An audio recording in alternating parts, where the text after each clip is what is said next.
há 1 ano ou 2 anos, e é possível que tenha sido nessa altura. Ele ficou depois mais uma época, já quando eu passei para a equipa principal.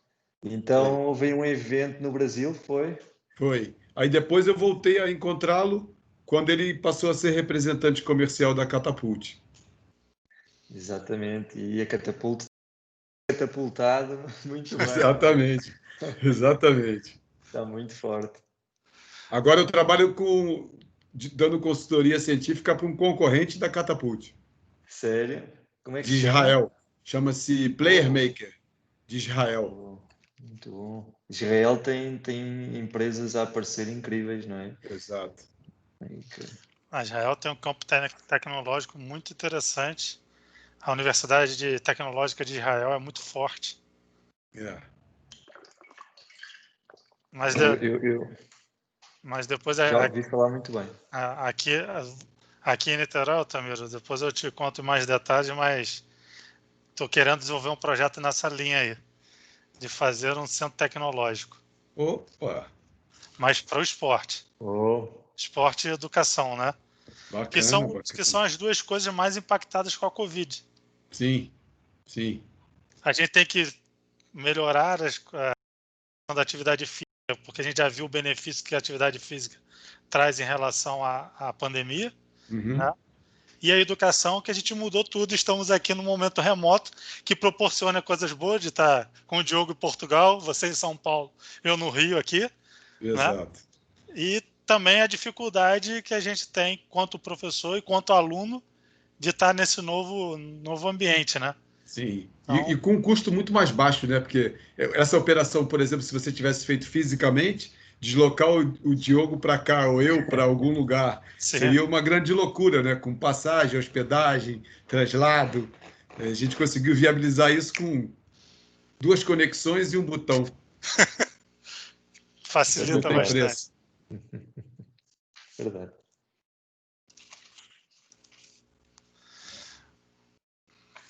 Natália, você é a mestre de cerimônia hoje?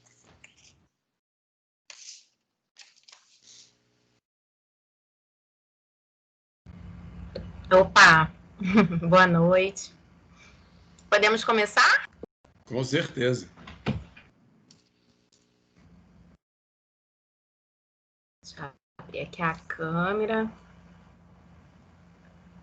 Olá, boa noite a todos. Boa noite. Bom, é um grande prazer poder iniciar segundo momento, né, esse segundo encontro do dia, dando prosseguimento ao nosso primeiro CONIG, né, ao nosso Congresso Internacional do curso de Nutrição e Educação Física de Nova Iguaçu.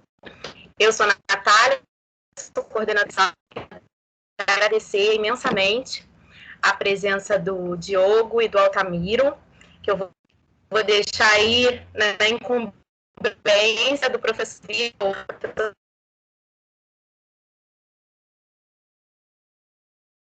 Natália, eu acho que você está travando um pouco nesse novo normal nosso.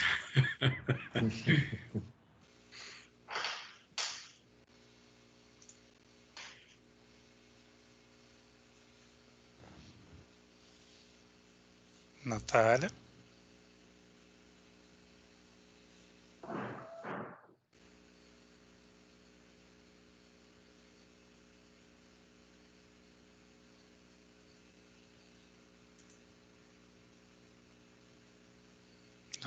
Caiu.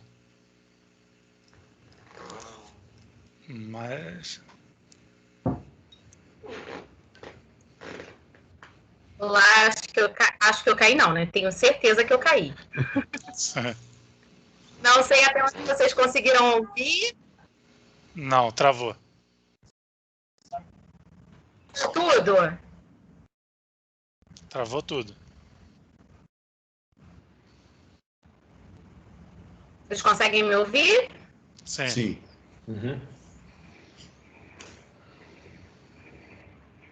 Então tá, gente, como eu havia dito, né, comecei agradecendo ao Altamiro Botino, Diogo Ferreira pela presença no nosso evento. Quero agradecer a cada aluno, né, tanto do curso de nutrição quanto educação física, pela presença, e também agradecer pelo apoio do professor Vitor, professor do curso de educação física. Vou estar passando...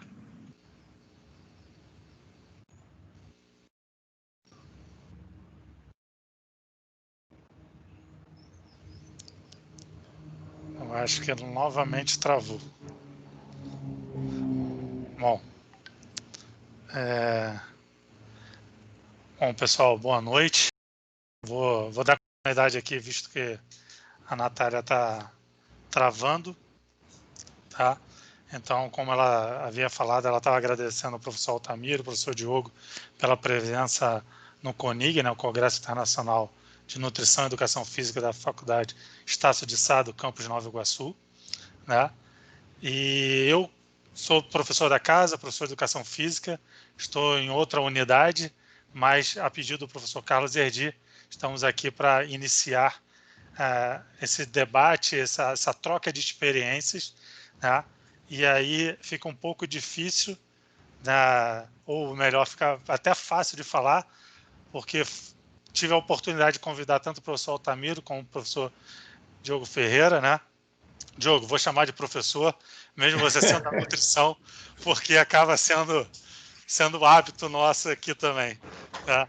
Mas eu sinto-me um aluno mesmo na minha área, quanto mais pensando na área da preparação física. Mas eu agradeço toda a consideração. Mas só para falar rapidamente, professor Altamiro, professor de Educação Física, né, com alguns artigos publicados, algumas passagens em alguns clubes de futebol, né? E com grande trabalho frente a mudar alguns conceitos, né? O professor Altamiro ele vai falar ao longo da palestra dele, mas pela minha convivência com ele, ele fala que em alguns momentos ele tem que derrubar alguns conceitos que foram pré-estabelecidos antigamente, porque a partir dos anos tudo foi mudando, né? Ajudou a construir alguma coisa que agora tem que ajudar a derrubar, né? Então, isso é uma coisa bem interessante. Então, o professor Altamiro vai falar um pouquinho sobre a parte da avaliação, todo esse processo que se deu ao longo do tempo, né? Que iniciou lá atrás e até como está sendo mais ou menos feita no dia de hoje e até para onde a tecnologia vai nos permitir levar, né? Então, o professor Altamiro tem passagem por alguns clubes, como Botafogo, Palmeiras e o mais recente São Paulo, consultor de algumas empresas também nesse cenário esportivo, né? Professor Diogo Ferreira, nutricionista, né? Licenciado em Dietética e Nutrição pela Escola Superior de Tecnologia de Saúde de Lisboa. Diogo é nosso palestrante internacional. Não se preocupe, caros alunos, ele fala português também, né? Aqui no Brasil tem isso, e para vocês nós falamos brasileiro, né? Não falamos português. Existe sempre essa brincadeira, essa piada, né? O professor Diogo também já tem curso de antropometria também, a Isaac, nível 2, né? Alguns cursos na área de nutrição e também militou algum tempo dentro do futebol profissional, né? No Sport Lisboa e Benfica. E essa última passagem foi pelo Al Nassr, Al Hilal, não foi isso? Al Hilal. Al Hilal. Então, ainda estou lembrando os clubes ainda passando. Então, agradeço imensamente ao professor Altamiro, professor Diogo, por essa presença, né? Vou deixar a palavra com vocês. Vou pedir primeiro ao professor Altamiro para falar um pouquinho, né? E depois, na sequência, Diogo, você pode até utilizar o que o Altamiro falar também para exemplificar e passar um pouco desse cotidiano, como a nutrição trabalha na prática também. Então, professor Altamiro, está com você o dia de hoje. Obrigado. Eu que agradeço aí a oportunidade de estar falando para o público, para os alunos da universidade. Você já está conseguindo ver a minha tela aí? Já. Então, tá ótimo. Muito obrigado aí pelo convite. E falar de tecnologia aplicado à saúde e à performance, a gente ia passar aqui muito tempo exemplificando uma série de recursos que foram avançando ao longo da nossa história.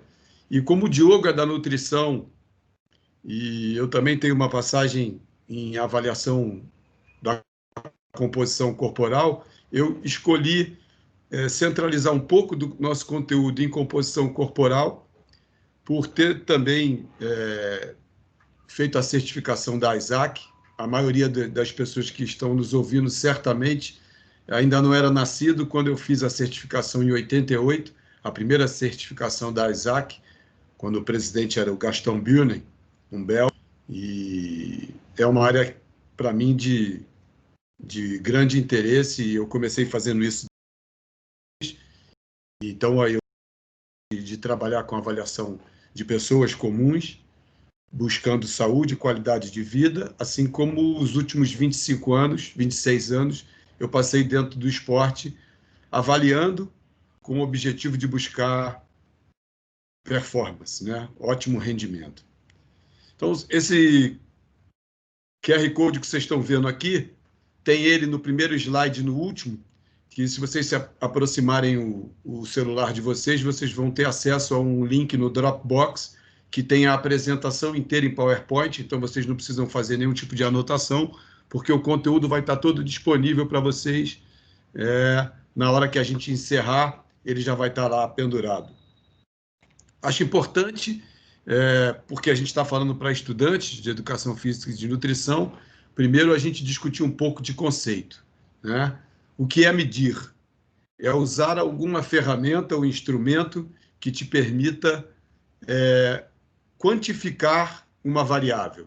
Então, medir o peso de uma pessoa, a massa de uma pessoa, medir a estatura de uma pessoa, é o uso de uma ferramenta para coletar um dado, por exemplo, no nosso caso aqui, um dado antropométrico, uma dobra cutânea, um perímetro, ou uma velocidade, se a gente estiver falando de métricas de esportivas. Então, é a coleta de um dado usando uma ferramenta.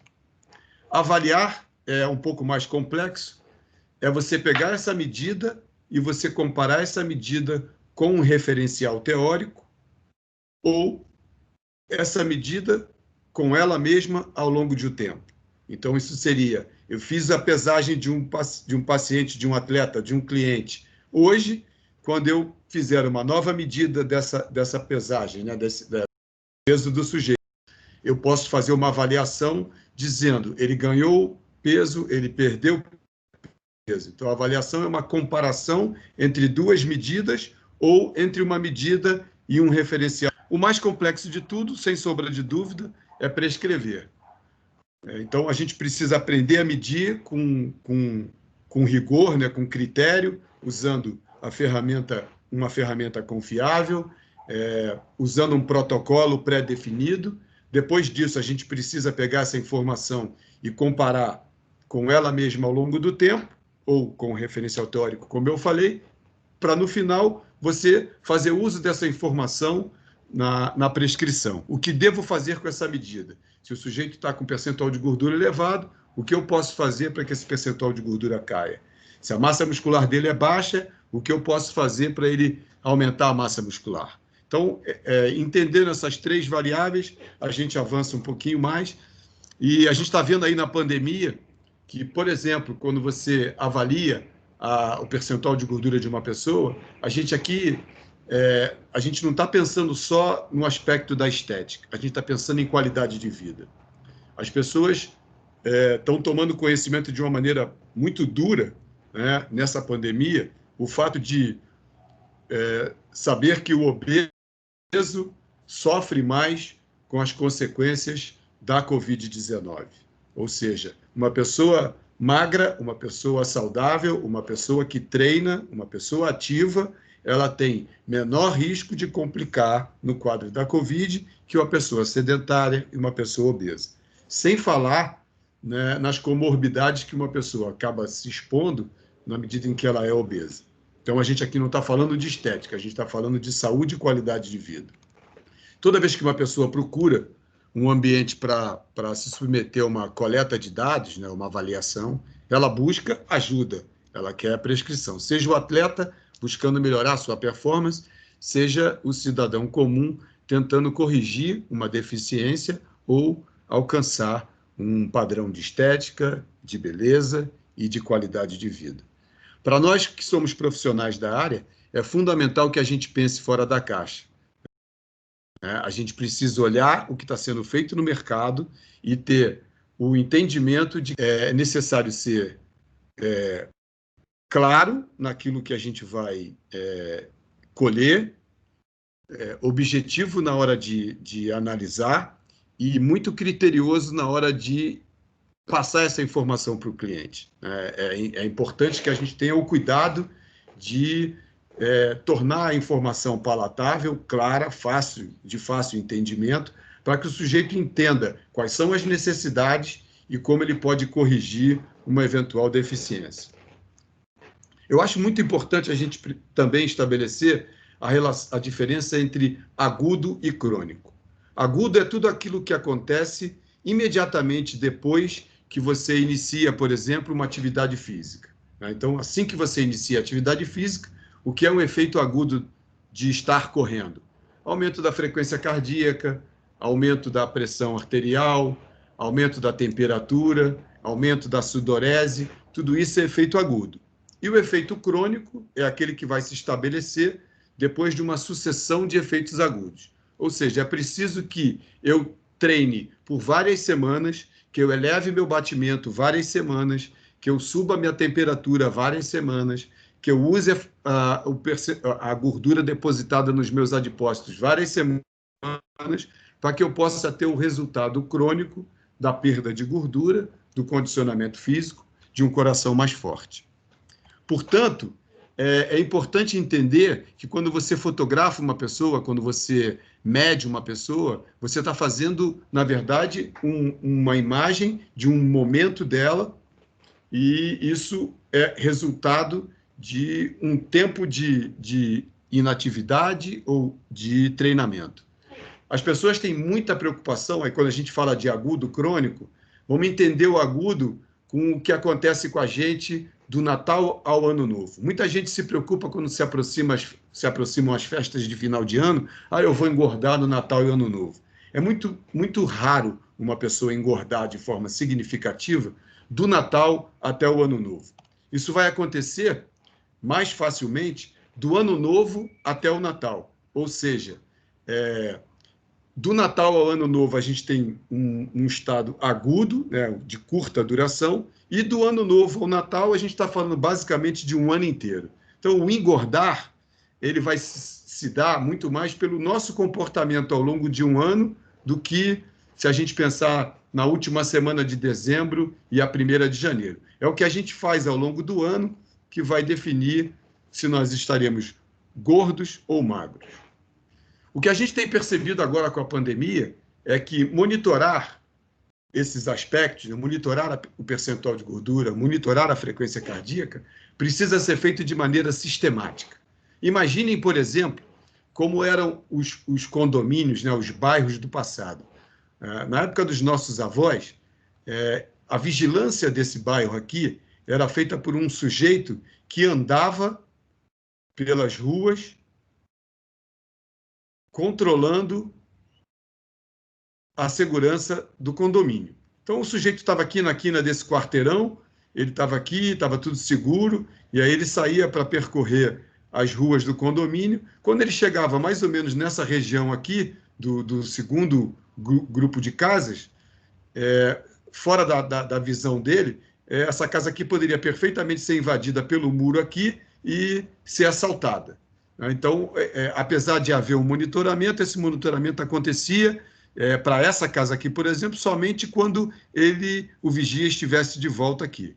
O que aconteceu com a tecnologia? Qual foi a grande facilidade que ela trouxe? Um circuito interno de TV permitiu que várias câmeras fossem colocadas ao longo do condomínio e agora você tem esse sujeito que tinha que circular pelo condomínio sentado numa sala, olhando vários monitores e podendo ver todos os monitores ao mesmo tempo, 24 horas por dia, tendo um controle muito mais confiável da segurança do condomínio. Então, essa questão, como a tecnologia, nesse exemplo aqui, facilitou a vida do vigia, que passou a ficar sentado num ponto, assim como melhorou a qualidade da segurança do ambiente, porque ele tinha todos os pontos do condomínio monitorados em tempo real, o tempo todo. Quando a gente fala de composição corporal, que é o tema, como a gente está dividido em 2 grupos aí de educação física e nutrição, e o Diogo vai falar muito da abordagem dele em nutrição no esporte, eu achei interessante a gente fixar em um dos modelos de avaliação de pessoas e atletas, e eu escolhi, então, a composição corporal. O método mais seguro e confiável de fazer a composição corporal é a dissecação de cadáver, e ela já acontecia lá no Egito Antigo, né? Só que hoje não dá para a gente fazer isso. A gente não pode pegar uma pessoa que chega querendo saber quanto é que ela tem de gordura e a gente dissecar essa pessoa, colocar na balança para ver quanto ela tinha de gordura, quanto ela tinha de músculo, quanto ela tinha de massa muscular, quanto ela tinha de ossos, de vísceras, de água, de sangue, porque isso, do ponto de vista ético, é inaceitável. Então, esse é o único método direto de composição corporal, a dissecação de cadáver. O que a gente conhece bastante, né, e é bem prático, é a gente medir, por exemplo, a massa corporal de uma pessoa usando a balança, e tem muita gente que acha que com o espelho a gente já tem condição de avaliar a evolução de uma composição corporal. E a gente vai ver aqui que isso já avançou muito, isso é uma quebra de paradigma que a gente tem que fazer diariamente, porque todo dia sai um conceito novo, uma informação nova. A maioria de vocês já ouviu falar, por exemplo, em dobra cutânea, né? O Diogo e eu temos certificação feita pela Isaac, e essa certificação treina o sujeito que vai trabalhar como avaliador para saber colocar o compasso no lugar certo, marcar os pontos de reparo por todo o corpo, para que a medida seja colhida de maneira adequada, o tempo de fixação das pinças do compasso, para que o tempo não seja longo demais e haja uma acomodação da camada de gordura. E isso, por mais treinado que as pessoas sejam, possivelmente o Diogo sendo certificado e eu também, a maneira como eu vou medir, mesmo que a gente use um método padronizado, certificado, com todos os critérios bem definidos, é muito provável que a minha coleta seja diferente da do Diogo e, portanto, o resultado encontrado nesse sujeito também será. Aqui a gente tem modelos de avaliação em 2 compartimentos, que seria você medir a gordura do sujeito, o peso do sujeito e a gordura dele, daí você consegue saber quanto o sujeito pesa sem gordura, né? Ou seja, o sujeito livre da gordura. E aí a gente tem outras formas de fazer isso, usando outras metodologias que a gente vai mostrar aqui. Aqui tem, então, um gráfico bem simples, mostrando a acurácia, né? Ou seja, a precisão do método. A gente tem desde bioimpedância até o DEXA, que é o modelo que eu vou mostrar mais à frente. O DEXA é exatamente isso daqui, tá? Não é algo acessível para as pessoas comuns. Por exemplo, no futebol hoje, nos 20 clubes da primeira divisão, somente 2 clubes têm um equipamento desse no seu ambiente. Então, a maioria dos clubes trabalha com dobra cutânea, com o compasso que vocês viram na imagem anterior. E esses 2 clubes são os únicos que conseguem colocar o sujeito deitado nessa maca aí, né, e um scanner percorre o corpo e consegue decupar as informações, separando isso aí em água, em quanto de gordura, de massa muscular, tem em cada segmento, na cabeça, no braço esquerdo, no braço direito. É um método bastante complexo do ponto de vista de coleta, precisa de pessoas treinadas, e extremamente caro, porque um equipamento desse custa muito dinheiro. O exemplo que eu dei para vocês. Na primeira divisão do futebol brasileiro, futebol de alto rendimento, em clubes de futebol profissional, somente 2 da primeira divisão possuem um equipamento desse. Para vocês terem uma ideia de quão caro é isso. Aí a gente ainda tem mais 20 na segunda divisão e a gente tem milhares de clubes no Brasil sem acesso a uma informação dessa aí, um equipamento desse tipo. Algumas universidades no Brasil possuem, mas isso definitivamente não é uma coisa fácil de encontrar, tá? E também não é fácil de mexer. Eu até acho engraçado que aqui tem um paciente sendo avaliado e as pessoas estão ali em 3, conversando enquanto está sendo avaliado, e não se dando conta, por exemplo, que existe minimamente uma exposição de radiação, as pessoas têm que manter uma distância mínima. Então, o cuidado com o equipamento, as paredes têm que estar tratadas, o chão tem que estar marcado para manter o avaliador, né, quem vai fazer a coleta das informações, distante o suficiente para se manter protegido. Enfim, precisa um rigor muito grande para você poder fazer a coleta de forma confiável. E aí você tem relatórios que são lidos no celular, no computador, emitidos em PDF para que o cliente tenha acesso ao resultado de forma gráfica e de fácil entendimento. Esse é um outro equipamento, aqui no Brasil eu acho que tem uns 4 ou 5 desses, que seria, na verdade, o cara fica dentro dessa cápsula, enche essa cápsula de ar e você faz a composição corporal através de, como se fosse o princípio de Arquimedes, só que ao invés de ter água, ele fica num ambiente gasoso, que no caso é ar. Também bastante complexo de ser feito e rigor muito grande na hora da coleta. Pouca gente sabe mexer no equipamento desse. Aí a gente já tem as coisas aí, em termos de tecnologia, sendo facilitadas. A gente tem esse equipamento que é por infravermelho. Nós temos esse outro equipamento que é por bioimpedância. Essa balança à esquerda de vocês, ela custa pouco menos de R$200. Então, você consegue ter isso no banheiro da sua casa e avaliar diariamente. Como eu falei, é importante que a gente vá monitorando o maior número de vezes possíveis para que você possa ter controle das variáveis. Se esperar 3 meses para fazer uma avaliação, por exemplo, num DEXA, né, são 3 meses que podem estar perdidos. Se você tem uma avaliação feita num dia e 3 meses depois você faz um comparativo, se o resultado não foi satisfatório, 3 meses foram jogados no lixo. Então, é importante que você mantenha uma coleta sistemática. E aí você tem aí alguns recursos sendo implementados. Isso é um relógio da Apple, né? Mas a pulseira é Aura. Então, você troca a pulseira que vem com o relógio e essa pulseira tem um coletor de bioimpedância em 2 pontos que analisam a gordura corporal através de corrente elétrica, corre o corpo, saindo do punho e voltando para ele de novo, com a leitura no visor do relógio. Ou seja, isso hoje já está aí à disposição de qualquer ser humano, qualquer pessoa pode ter acesso a uma pulseira dessa instalada no relógio da Apple. E aí você tem essa outra pulseira da Amazon, que também consegue fazer a avaliação diretamente no celular.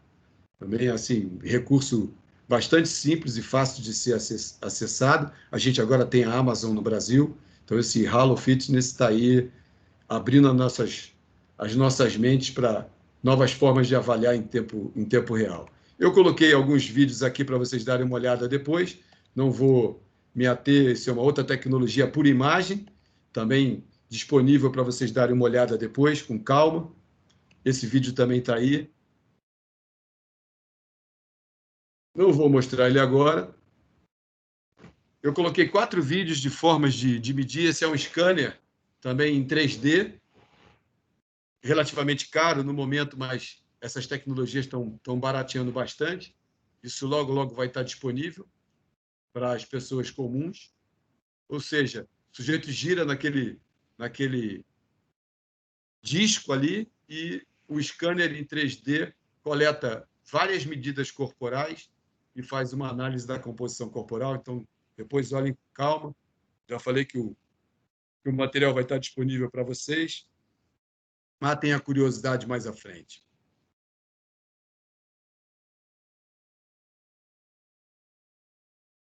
Outro equipamento. Esse também portátil.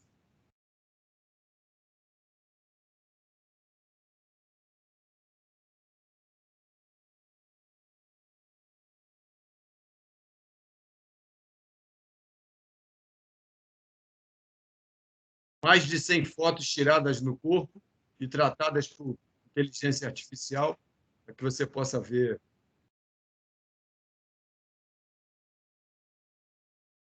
medidas corporais, aí estão imperial, né? Não estão centímetro. As localizações da gordura.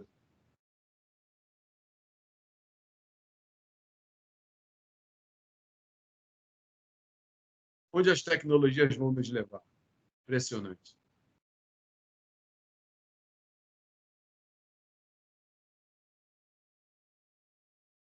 Além da composição corporal, existem outras variáveis que podem ser monitoradas em tempo real. E aí vocês estão vendo o LeBron James, agora no campeonato americano, né, de NBA. Eles ficaram, vocês devem ter tomado conhecimento que eles ficaram presos na bolha, né?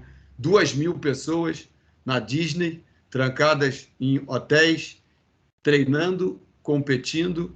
Quem foi de jornalismo, quem deu suporte, médicos, fisioterapeutas, tudo trancado durante todo o campeonato americano de basquete. E se vocês observarem aí na mão esquerda do LeBron James, ele tem aí um protetor ali cobrindo o dedo dele na falange mais proximal. Na verdade, está cobrindo um anel.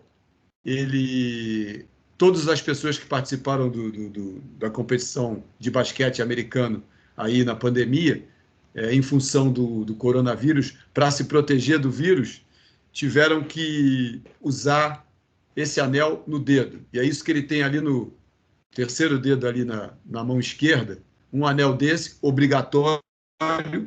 As 2.000 pessoas tiveram que usar esse anel, e esse anel foi capaz de medir ritmos respiratórios, ou seja, uma pessoa, vocês devem ter visto isso na mídia, uma pessoa quando é acometida da Covid-19, ela tem aumento da temperatura corporal, ela fica febril. Muito antes dela perceber que ela está febril de fato, o anel já é capaz de sinalizar, avisando que ela está ligeiramente febril, 0,1 grau centígrado. Eu não estou falando de 1 grau de temperatura, eu estou falando de 0,1 grau centígrado, o anel é capaz de pegar. Então, com meio grau centígrado de alteração, o anel gera alerta, avisando você subiu meio grau na sua temperatura habitual. Então, você tem isso para variabilidade da frequência cardíaca, para temperatura, para frequência cardíaca, para movimento, para sono, as 4 fases do sono, para ritmo respiratório. Então, um sujeito com a Covid, ele tem aumento da temperatura, ele tem prejuízo na saturação de oxigênio e, com certeza, mudança nos ritmos respiratórios, né? Nas incursões respiratórias, tentando gerar a compensação. O atleta foi obrigado a usar exatamente para que você pudesse, 24 horas por dia, ter o atleta e qualquer pessoa que conviveu nesse ambiente, monitorar, você isolar o sujeito muito antes dele manifestar qualquer queixa.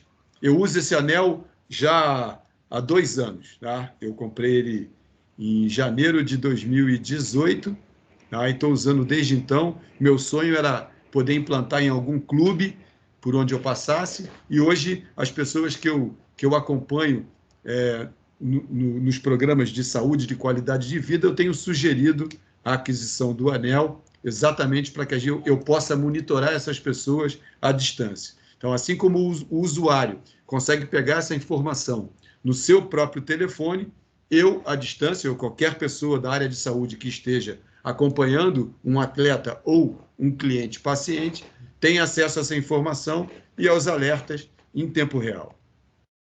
Então, são várias informações à disposição.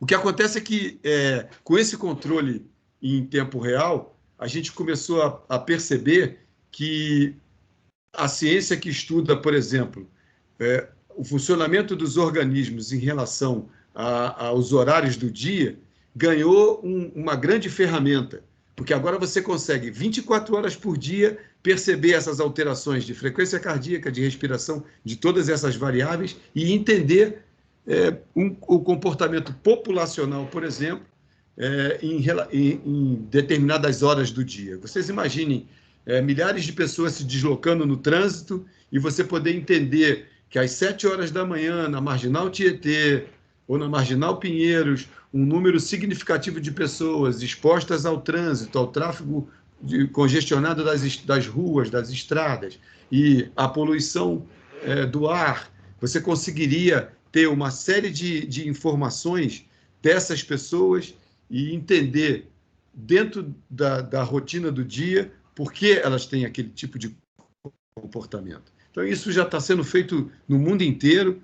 Você consegue acompanhar a cronobiologia, né, o funcionamento do corpo ao longo do tempo, e analisar individualmente o ciclo circadiano de cada ser humano. Essa semana foi publicado, aí vocês estão vendo aí, em 1º de dezembro, está saindo um artigo com o Fitbit, que é esse reloginho aqui. Foram 8 milhões de pessoas, 8 milhões de pessoas no mundo usando esse relógio, né, essa pulseira, foram monitoradas e uma série de informações foram colhidas em relação ao estilo de vida, ao tempo que ficaram sentadas, ao nível de atividade física, ao funcionamento do coração, ao simpático e ao parasimpático, ou seja, a capacidade de gerar alertas, a capacidade de relaxar, tudo isso 24 horas por dia controlado. Então, eles separaram por faixas etárias de 20 a 24 anos, de 50 a 54 anos, em 8 milhões de pessoas. Tem a ideia do que a gente vai conseguir fazer com esse tipo de informação para manter a qualidade de vida das pessoas. Aí a gente tem esse estudo também bem recente, comparando o quanto que pessoas que ficam sentadas durante muito tempo podem prejudicar a sua saúde, né, em relação a os níveis de insulina pós-refeição, pelo simples fato de estarem sentados muito tempo, e como que o simples fato de saírem da cadeira por alertas gerados por esses dispositivos e subirem alguns lances de escada são suficientes para manter a qualidade de vida dessas pessoas.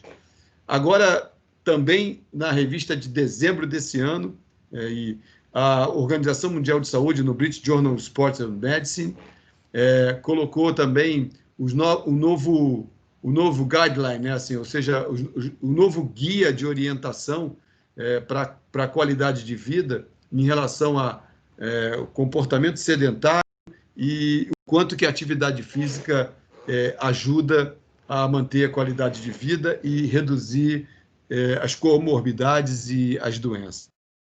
Então, isso aqui também vai estar disponível para vocês, no link eu vou colocar também. Foram 3 bons estudos publicados, que estão sendo publicados esse mês, agora de dezembro, no British Journal of Sports Medicine, mostrando o quanto a atividade física e a qualidade de vida, esse aqui tem tudo a ver com o Diogo, né? Assim, a gente está falando de atividade física e qualidade na dieta, ou seja, uma dieta saudável, podem reduzir e prevenir doenças cardiovasculares. Não dá mais para a gente trabalhar com tabelas padronizadas, ou seja, andar de bicicleta gasta realmente 280 quilocalorias? Depende. Se for um ciclista, talvez andar 20 minutos de bicicleta ou 1 hora de bicicleta gaste menos energia, por ele ser um ciclista, ser eficientemente treinado para aquele gesto, do que eu que quase não ando de bicicleta. Então, a gente, usando um dispositivo desse, a gente consegue saber, efetivamente, numa ginástica aeróbica, numa musculação, numa corrida, quanto efetivamente foi o meu batimento cardíaco nessa atividade e, consequentemente, eu consigo saber que tipo de substrato energético eu usei com maior ênfase nessa atividade. Então, essas tabelas aqui, elas estão sendo sepultadas em função da gente hoje necessitar desse dado mais preciso e ter à disposição da gente a condição de medir isso. Uma outra coisa que está sendo medida também com mais confiabilidade hoje é a nossa microbiota intestinal. A gente já sabe quais são as bactérias que são boas e quais são as ruins, e o quanto que a atividade física pode interferir, e a qualidade da alimentação também, pode interferir na nossa saúde. E interessante esse artigo publicado no dia 11 de novembro desse ano, mostrando que a nossa microbiota se altera na relação sono e vigília. Ou seja, a luminosidade no ambiente pode definir a nossa qualidade de vida, a nossa exposição à luz. Imagine, Thomas Edison, com certeza, quando criou a lâmpada, quando criou não, porque não foi ele que criou, mas foi ele que fez a primeira lâmpada comercializável, né? Foi antes dele. Mas ele nunca imaginou que, iluminando o planeta, ele, além de dar um grande boom na indústria do mundo inteiro, ele também proporcionou o que a gente hoje considera como poluição luminosa. Ou seja, as fontes de luz nos nossos celulares, projetadas nos nossos olhos, podem nos atrapalhar de forma bastante significativa. O nosso globo ocular, ele recebe essa informação da luz e ele sinaliza para a pineal, que vai dizer se é dia ou se é noite. Então, vocês imaginem, dentro de casa, eu tenho uma lâmpada acesa, já são 11 horas da noite, o meu globo ocular recebeu essa luz e para a pineal são 5 da tarde, 4 da tarde, em função da exposição de luz. O quanto a gente precisa ter cuidado com isso. A gente já tem artigos importantes falando sobre doenças que estão sendo se manifestando na nossa sociedade em função exatamente dos períodos em que a gente deveria estar em absoluta penumbra.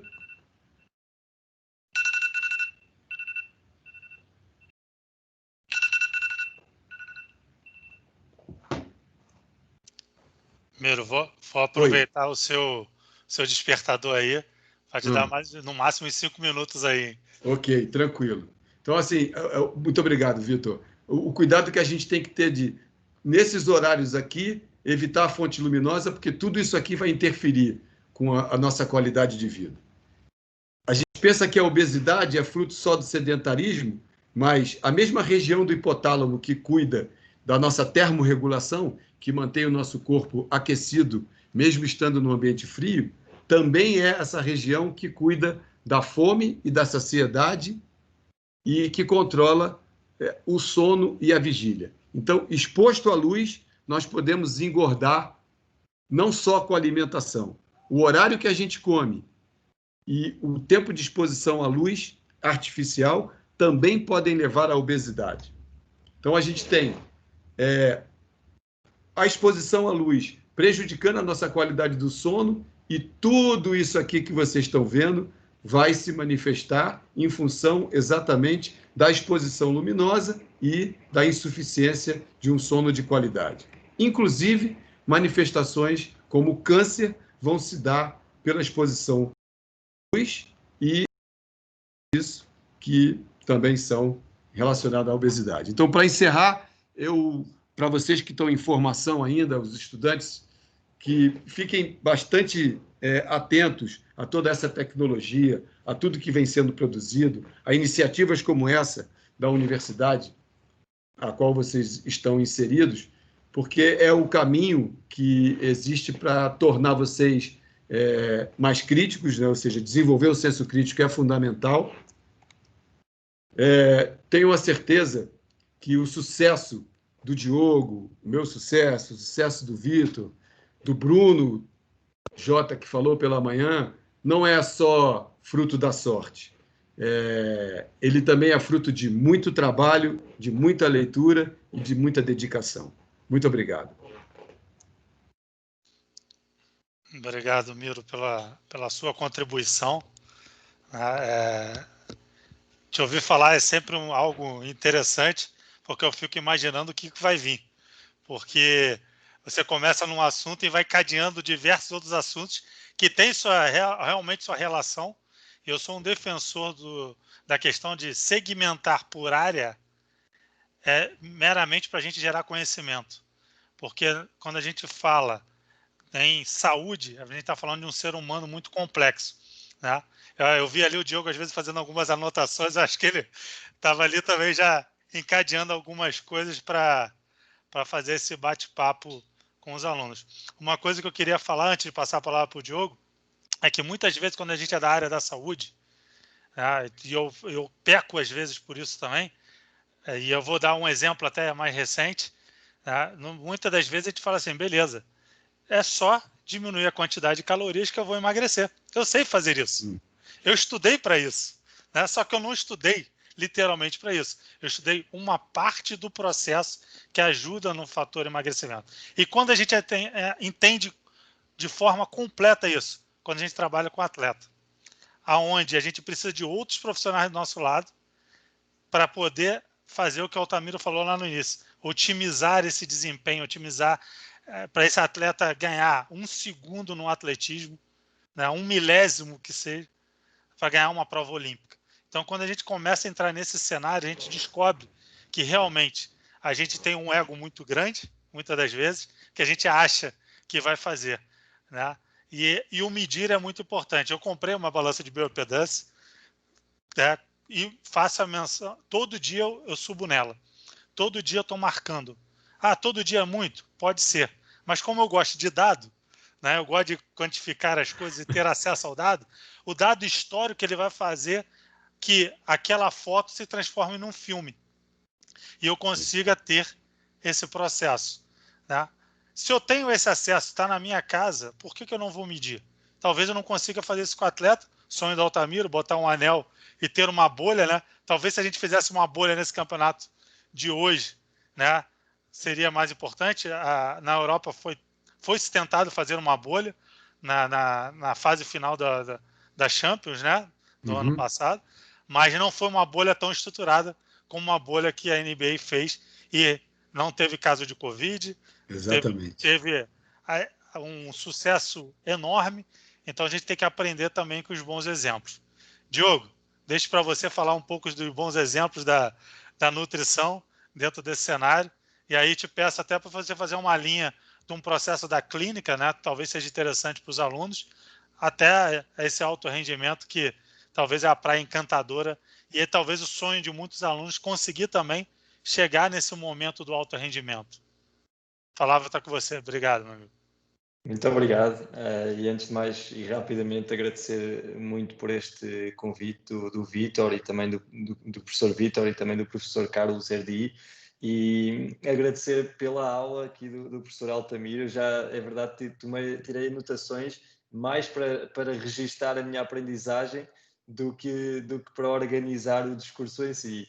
E já gravei aqui o QR Code. E vou consultar com muito gosto, principalmente todas as inovações que o professor apresentou, que são sem dúvida muito interessantes.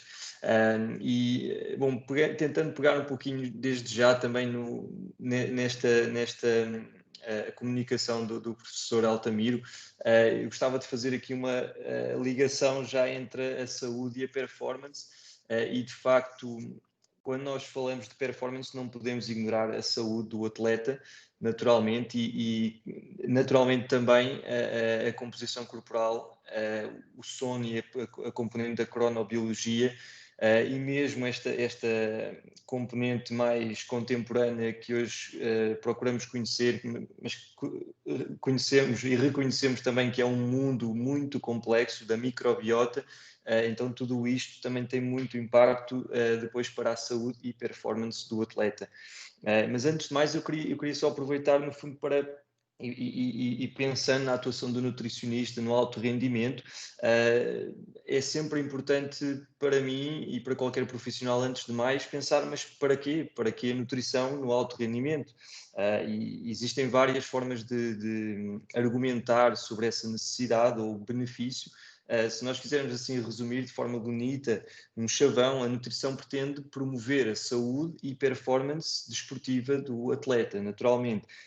E através de várias formas, como por exemplo, através da prevenção ou contribuição para a prevenção de lesão, e a lesão pode acontecer por diversos fatores, mas alguns mais ligados à nutrição, como por exemplo a fadiga. Então o excesso de fadiga de um atleta pode contribuir para uma lesão, mas também a composição corporal deste atleta, um excesso de massa gorda, por exemplo, pode ter uma contribuição negativa, ou a própria redução no fitness ou na capacidade física do atleta, que por sua vez também pode levar a uma fadiga mais precoce, mas também em termos de padrões neuromusculares, as coisas podem não estar tão bem neste atleta. E para tudo isto a nutrição pode contribuir de forma mais geralmente indireta, mas também direta do ponto de vista da fadiga, Porquê? Porque vai promover as adaptações ao treino, e quanto melhor for o processo de treino e descanso, melhor impacto também pode a nutrição ter, isto é, um bom estado nutricional do atleta vai poder promover melhor as adaptações num treino de força, por exemplo, com uma ingestão proteica adequada, uma ingestão energética adequada, mas também as adaptações num treino de endurance. Sabemos depois que existem até estratégias nutricionais mais específicas para promover estas adaptações que o atleta de endurance pretende a nível da sua capacidade aeróbia, como a manipulação dos hidratos de carbono, a chamada periodização dos hidratos de carbono, que podem ser entendida de várias formas, dependendo do desporto que estamos a falar, mas que pode ter aqui um impacto. E naturalmente podemos, com a nutrição, também promover diretamente a performance, seja com uma suplementação de hidratos de carbono, por exemplo, ou quando digo suplementação, falo também na simples ingestão adequada de um bom snack pré-treino ou pré-competição, assim como a ingestão durante um treino ou competição, podem ser muito importantes em promover diretamente a performance do atleta. E claro, existem os suplementos desportivos, os suplementos ergogénicos com o objetivo de melhora da performance, que sabemos também estão alguns suportados por evidência científica para esse objetivo. E no meio disto tudo, se o atleta não for saudável, o rendimento não vai acontecer, até porque depois da lesão, a doença, isto é, por exemplo, as infecções respiratórias, são um dos principais fatores para inibir ou retirar o atleta do treino. E, portanto, se o atleta estiver lesionado, se o atleta estiver doente, ele não treina, portanto não tem performance. Então, a nutrição podendo contribuir com a melhoria de um equilíbrio do ponto de vista inflamatório, um equilíbrio do ponto de vista do seu status redox, isto é, a redução, oxidação ligado à componente de antioxidantes endógenos e exógenos, mas também a nível do seu equilíbrio imunitário. Passando agora e já mais diretamente à componente da composição corporal, o que eu gostava de comentar é que, sem dúvida, é um aspecto muito importante na atuação do nutricionista no alto rendimento. É uma das avaliações, uma das mais relevantes que o nutricionista realiza. Eu concordo inteiramente que a monitorização é indispensável. E na minha experiência do ponto de vista de participação em clubes, e mesmo fora do contexto do clube, sempre que eu trabalho com um atleta de alto rendimento, procuro que ele tenha uma monitorização o mais frequente possível, mas também mediante técnicas com alguma robustez científica, não é?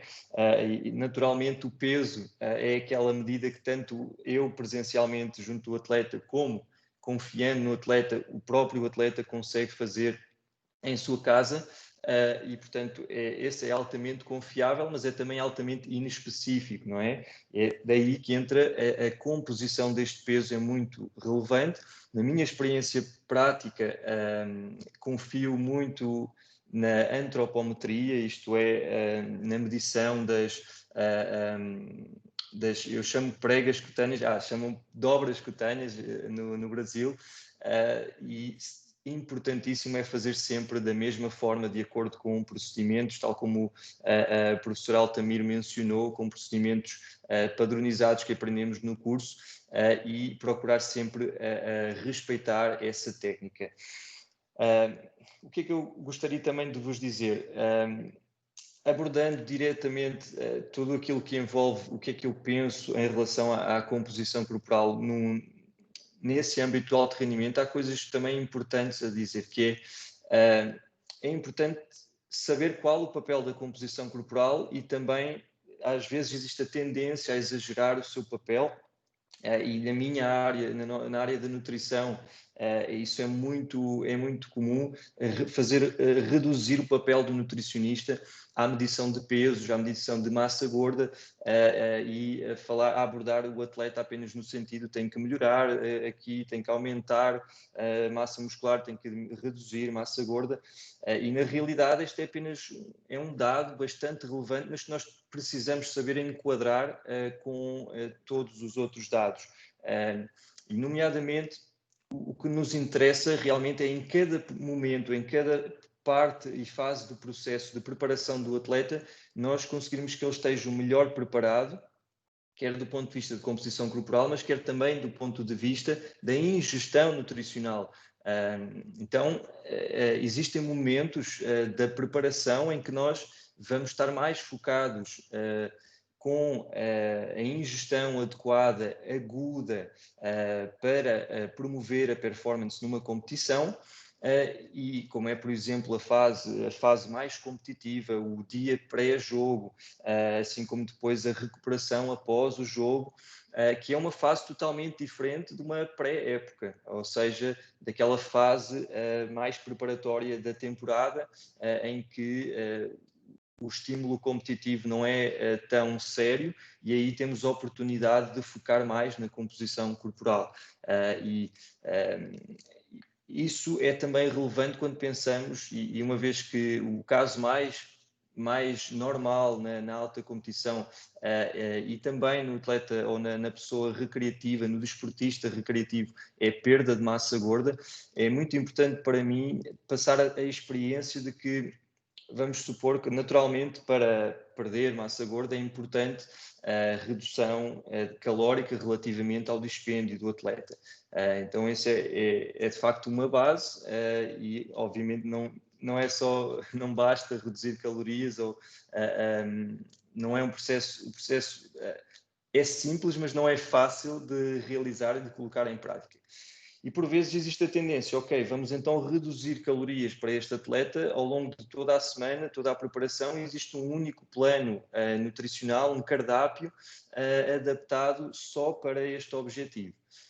A realidade é bem diferente, porque diariamente existe uma periodização do treino, ou seja, as cargas horas estão mais elevadas, horas estão mais baixas, ora estamos em contexto de treino de baixa intensidade, ora treino de moderado, ora treino de alta intensidade, ou estamos em contexto pré-jogo, pós-jogo, e tudo isso envolve necessidades nutricionais diferentes. E se eu tiver a colocar em prática um plano para diminuição de massa gorda na véspera de um jogo, o atleta provavelmente vai estar a ingerir carboidratos a menos, energia, aporte calórico reduzido em relação às necessidades, que são no sentido de aumentar reservas, principalmente do glicogênio muscular e hepático, e correndo assim o risco de ele não estar adequadamente preparado para a performance. Então é muito importante nós distinguirmos bem quando é que o grande objetivo é performance e quando é que o grande objetivo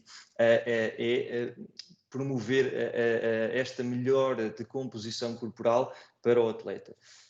Queria deixar esse aspecto, mas também falar então do que é que traz a avaliação da composição corporal à nossa intervenção prática, o que é que deve trazer, e um dos aspectos mais importantes é também o planeamento em função dessa composição corporal. E na minha prática usamos muito as equações preditivas de metabolismo basal, e essas equações devem, no desporto de alto rendimento, incorporar a variável de massa magra, da massa isenta de gordura, se assumirmos ali o modelo bicompartimental que o professor Altamiro falou.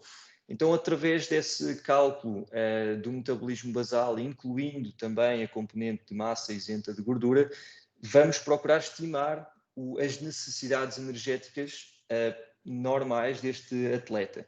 Entra aqui, e pegando na componente da atividade física e da importância de estimar com o melhor rigor possível o dispêndio energético que decorre da atividade física do atleta, falar-vos de uma limitação que ainda hoje, mesmo em equipas muito bem estruturadas de alto rendimento no futebol, por exemplo, existe uma limitação, que é: nós conseguimos ter muito controle sobre tudo o que o atleta faz quando está no contexto de treino, naquele tempo, 1 hora antes, durante e após o treino, e recolhemos durante o treino dados GPS, dispêndio calórico, toda a atividade, quantos quilómetros correu, etc. mas o atleta depois vai para casa e nós não temos como saber o que é que o atleta faz em casa. Podemos perguntar, tentar perceber como é que é o seu dia-a-dia, mas depois sabemos que o dia-a-dia do atleta pode ser muito diferente de dia para dia. Se há um dia que ele tem, vai mudar de casa e vai passa o dia com a esposa a procurar casa, ou passa o dia em entrevistas para os mídia, ou passa o dia simplesmente sentado no sofá, sem fazer nada, e isso tem um grande impacto no seu dispêndio energético, porque a sua atividade física é maior ou menor. E é aí que entra a tecnologia e tudo aquilo que facilite de forma prática a mensuração, não é, da atividade física e, neste caso, do dispêndio energético, é também aqui um passo enorme para nós, nutricionistas, conseguirmos melhor entender então qual é o dispêndio do atleta fora do período de treino, para com isso melhorar a nossa estimativa das necessidades energéticas, e a partir daí podemos então melhorar a nossa prescrição do tal cardápio nutricional. Então gostava também de dar de facto ênfase a isto, trazer uma limitação que eu considero que ainda existe. Claro que quanto maior, ter dados é bom, mas estamos sempre à procura de dados com a melhor qualidade possível. E aí a validade científica de alguns destes dispositivos ainda não está exatamente no nível que nós gostaríamos, não é? E do ponto de vista de dispositivos práticos para uso diário, de acordo com o meu conhecimento até 2019, não surgiam ainda metodologias e dispositivos com uma validade que nos desse muita segurança. Agora, uma coisa é muito certa, que é, vale mais qualquer coisa, mesmo que não seja perfeita, do que nada. E, nesse sentido, eu estou totalmente de acordo com o professor Altamiro que podemos tirar muito proveito destas tecnologias e, com isso, procurar melhorar a nossa prática. E com isso, não só do ponto de vista de saúde pública, que é muito relevante, mas também do ponto de vista de performance, conseguimos trazer melhores resultados, melhor saúde, melhor consciência daquilo que é também o próprio comportamento humano, uma vez que depois temos outras variáveis a nível da cronobiologia, a nível de outros comportamentos que nos permitem sensibilizar as pessoas, sensibilizar o atleta para adotar melhores comportamentos alimentares, de estilo de vida, porque, como o professor Vítor Príncipe referia muito bem, está tudo interligado e seja um contexto mais recreativo ou de saúde, seja um contexto mais de elite, essa junção de todos os fatores que formam a complexidade do ser humano e a nossa melhor compreensão desses fatores que nos permite, então, continuar a encontrar estratégias para, no final de contas, a nossa sobrevivência neste planeta com o maior sucesso possível e performance no caso dos atletas. Como eu vejo que penso que já estou em cima da hora, eu talvez não me alongo mais. Professor Vítor, por favor, diga-me a esse nível se gostariam que eu comentasse aqui mais algum aspecto. Diogo, fica à vontade, ainda temos algum tempo ainda. Ok. 5 minutos, por aí? Por aí. Ótimo. Então, talvez eu aproveite para falar um pouquinho mais também sobre a intervenção do nutricionista no alto rendimento e falar um pouco de, além das avaliações de composição corporal, o que é que pode também compor o dia-a-dia do nutricionista. E temos então, além destas avaliações, temos diariamente, e no meu caso, quando trabalhamos com uma equipa, os atletas frequentemente realizam refeições no clube e, além disso, depois, obviamente, têm o seu período de treino. E a isto eu chamo o peritreino. Então, os momentos antes, durante e após um treino são excelentes oportunidades para desenvolver o nosso trabalho o melhor possível. No pré-treino, procuramos estar presentes com os atletas durante a refeição, entender os seus comportamentos alimentares e, principalmente, tentar ter um impacto positivo sobre esses comportamentos alimentares. E a presença do nutricionista, e eu já tive a oportunidade até de de abordar isto com o professor Vítor antes, é escassa nos clubes e, infelizmente, porque tem um impacto enorme quando temos um nutricionista que tem a oportunidade de estar com uma equipa de alto rendimento diariamente, na concentração, nos jogos, nos treinos, tem um impacto muito maior do que um nutricionista que tem a oportunidade apenas de ir uma vez por semana, só avaliar os casos mais importantes, só fazer uma palestra. É muito redutor. O atleta precisa, tal como tem que ter um fisioterapeuta constantemente junto do atleta, tem que ter também um nutricionista muito próximo. E, naturalmente, o prescritor de atividade física, a parte de fisiologia e do desporto, naturalmente, é um dado adquirido do desporto. A nutrição também deveria ser cada vez mais. E, portanto, temos a componente de avaliações, componente de avaliação dos comportamentos alimentares e de promoção dos comportamentos alimentares. Isto eu chamaria de educação nutricional. Pode então ser feita individualmente, através da consulta individual, mas também que implica o cardápio, naturalmente, mas também desta intervenção mais informal junto do atleta no seu dia-a-dia, é mesmo muito importante, seja até nas viagens com a equipa. Há muitos momentos em que o atleta está mais disposto a conversar sobre nutrição e a pensar no que é que pode melhorar. Temos também a componente da suplementação. Naturalmente, o nutricionista é quem deve ser responsável por fazer uma adequada prescrição dos suplementos ou recomendação dos suplementos, quer no contexto de uma equipa, ou seja, a nível geral, consoante cada momento da época, cada momento do microciclo, mas também do ponto de vista individual. Quer suplementação para performance, quer a suplementação do ponto de vista de saúde. Essa suplementação deve ser também considerada à luz de uma outra avaliação.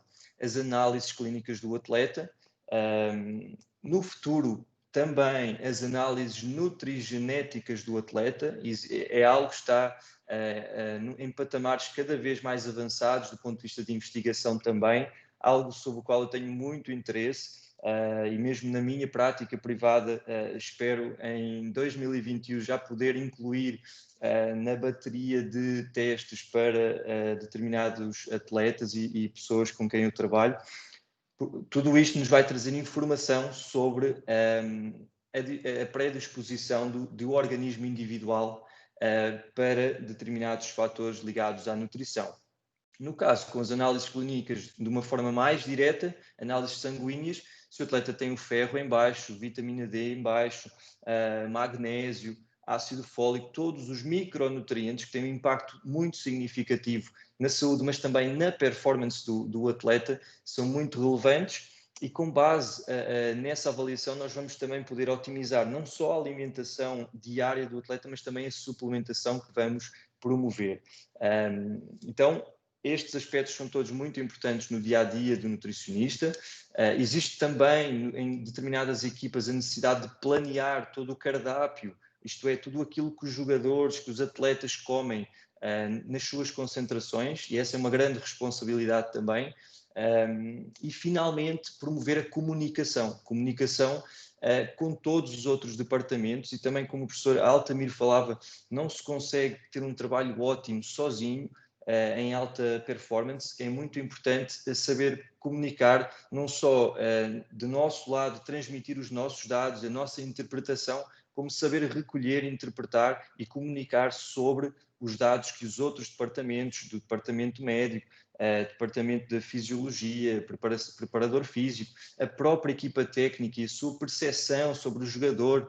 Às vezes o treinador acha que o atleta está a correr menos por causa da composição corporal. Então é muito importante que ele tenha acesso ao relatório e à nossa interpretação sobre este caso individual, para realmente estarmos todos em consonância. Se há experiência que eu tenho dos meus 10 anos de experiência em futebol, de esportes de combate e outros desportos, a nível de elite, é que a comunicação é o ponto mais importante de todos. Esse trabalho em equipa à volta do atleta é fundamental. Se não houver uma ligação adequada, uma boa ligação, o rendimento pode-se perder e podem não se atingir os resultados só devido a esse pormenor. Por vezes o ego de alguém que é muito grande e não quer partilhar, não quer mostrar e ter humildade para dizer que errou aqui ou ali, é um grande problema. Então, uma mensagem muito importante, humildade e espírito de equipa, muito, muito importante no contexto de alta performance. Eu acho que está bom para não ultrapassar aqui os limites, professor Vítor. Obrigado, Diogo. Mas acho que a gente vai ultrapassar um pouco no debate. Vou pedir para o pessoal ir preparando as perguntas, colocando no chat. Antes eu vou passar a palavra para a Karen Aguiar, da Estácio, para dar um recadinho para os alunos. Enquanto isso, pessoal, mande a mensagem aí no chat ou levanta a mãozinha para a gente fazer, a gente já volta. Karen, você está aí? Oi, tô sim. Estão me ouvindo? Sim. Então, pessoal, boa noite. Meu nome é Karen. Eu sou atendente aqui, né, da sala de matrículas de Nova Iguaçu. Estou organizando essa semana agora da Feira de Profissões, que está acontecendo junto com o CONIG. Eu e o Brandon, né? O Brandon hoje foi afastado por alguns motivos, então eu estou aqui sozinha hoje, auxiliando os professores, né? Professora Natália, professor Erdi. E o meu recado, né, para quem, não sei se todo mundo que está assistindo é aluno, ou se tem algum convidado, né, com interesse nos cursos de nutrição ou no curso de educação física. E o meu recado é sobre a nossa campanha, né, da Black Friday, que hoje é o último dia para inscrições. A campanha ela serve para quem quiser ingressar pelo Enem, pelo nosso vestibular mesmo, segunda graduação, reabertura, transferência. Então, mesmo que você não tenha interesse ou que você já seja aluno, mas que tenha algum familiar, algum amigo com interesse, né, em realizar inscrição e matrícula para esses dois cursos, a gente está realizando matrícula já para o ano que vem. E a nossa sala de matrícula está funcionando também, né? Nós estamos atendendo presencialmente. E é isso. A gente vai continuar postando as informações sobre as palestras, né? No nosso Instagram aqui da sala de matrículas, que é o Estácio_NI_matrícula. Então, quem puder seguir lá a gente vai estar durante essa semana aí colocando todo o conteúdo sobre a nossa feira, né? Hoje foi sobre o curso de nutrição e educação física, mas até sexta-feira serão outras atividades, né? Sobre outros cursos também. Então, quem tiver alguma dúvida, quem quiser conversar com a gente, é só chamar por lá que a gente responde pelo direct. Ou manda também pelo nosso WhatsApp, que a gente tem um WhatsApp para atendimento. Acho que é isso. Se alguém tiver alguma dúvida também pode mandar aqui. Obrigado, Karen. Vou chamar o professor Diogo e o Altamiro novamente para a gente fazer um debate, ver se tem algumas perguntas. Acho que os alunos estão um pouco tímidos, mas eu já tenho na minha mente algumas coisas para a gente conversar, né? E aí, eu vou pegar um pouco na fala do professor Altamiro, que ele bateu nessa tecla da importância do medir, e o Diogo falou da confiabilidade dos equipamentos, né? E depois ainda usou uma fala que eu ouvi o Altamiro falar muito, é melhor usar isso que nós temos do que não usar nada, né? Então, acho que a gente pensa da mesma forma, né? Vamos errar menos utilizando o que nós temos hoje, porque até mesmo a gente consegue entender qual é a gama de erro. Se eu conseguir mensurar o erro, já acabou meu problema, né? Para isso a gente tem que usar e ter um lastro de uso para a gente entender. Mas aí, Diogo, eu vou pegar num aspecto nutricional que o Altamiro uma vez falou para mim numa visita que eu tive a ele num clube que ele estava, que ele fez análise de desempenho do que o atleta comia. Não sei se o Miro lembra disso, né? Que o atleta vai pegando a refeição, né? A nutricionista bota aquilo tudo lá, e era praticamente uma análise de desempenho do que ele comia, né? O que ele estava botando no prato para comer. E aí, Diogo, a minha pergunta vai nesse sentido. no Brasil, né, não é igual a Portugal, que é um país mais pequeno, como vocês falam, né? No Brasil, a gente, dentro do alto rendimento, a gente viaja muito, né? E a gente tem uma particularidade que é cada região, como aí em Portugal também, tem a francesinha lá do Porto, que é um espetáculo. Em Lisboa tem o pastel de nata lá, ou melhor, o de Belém, que são diferentes e têm gostos diferentes. Aqui no Brasil a gente tem muita comida regional também. E vou apimentar um pouco mais o estilo de vida de cada um, né? O atleta que pode ser vegano, vegetariano, né? Como a gente vai conseguir mensurar isso e trazer isso num aspecto do coletivo, né? Que começa a ser um pouco mais complexo quando bota todo mundo junto. E aqui eu não sei se nos clubes portugueses acontece a mesma coisa no Brasil do que acontece aqui, né? A gente tem N atletas que tem grupos sociais diferentes dentro do próprio elenco, né? Todos com o mesmo objetivo comum, é claro, e acho que essa é a habilidade do treinador, mas estilos de vida completamente diferentes, de gosto musical diferente e até hábitos alimentares diferentes. Então, como que a gente pode trabalhar isso? E aí eu também estendo ao professor Altamiro para colaborar, visto a experiência que ele tem em gerir essa equipe de saúde também nesse processo. Muito obrigado pela questão muito desafiante, professor Vítor. Então, para já, começando por comentar todas as diferenças gastronómicas de acordo com as regiões, tem sido sempre a minha missão nessas situações, mesmo tanto regionalmente em Portugal como no estrangeiro, até para os atletas não sentirem monotonia, e que é fácil de sentir quando todas as semanas viajem, ver as mesmas caras todos os dias. Então, na alimentação, procuramos trazer sempre algo de novo. O desafio é, ok, tem a francesinha do Porto, mas qual é o valor nutricional? e será que tem será que pode entrar no nosso cardápio ou não? Ou em que momento é que poderia entrar? Ou uma versão que nós podemos ajustar mais light, diferente, eventualmente, deste produto gastronómico regional. Esse é o grande desafio, mas sem dúvida temos que tentar e faz parte. Então é um ponto muito relevante, que é procurar também, mediante uma base daquilo que eu chamo as refeições titulares e os alimentos titulares, que estão sempre presentes como base dentro do cardápio, é importante existir algo que vai sendo diferente, e se pudermos até ir ao encontro desta nova cultura, diferente cultura desta região, excelente. Isso traz-nos também, por falar em cultura, realmente as grandes diferenças que se encontram num plantel, numa equipa, não é? Do ponto de vista de intolerâncias alimentares ou de hábitos alimentares, veganismo, vegetarianismo, a esse nível, aquilo que eu penso que é importante fazer e procurar ter sempre o apoio também do clube nesse sentido, é podermos ter adaptações aos cardápios para estes atletas. Eu vou dar um exemplo. Numa fase, num dos clubes em que passei, os laticínios eram eram as fontes mais importantes de proteína nas refeições intermédias, nos snacks, no café da manhã, no lanche da tarde.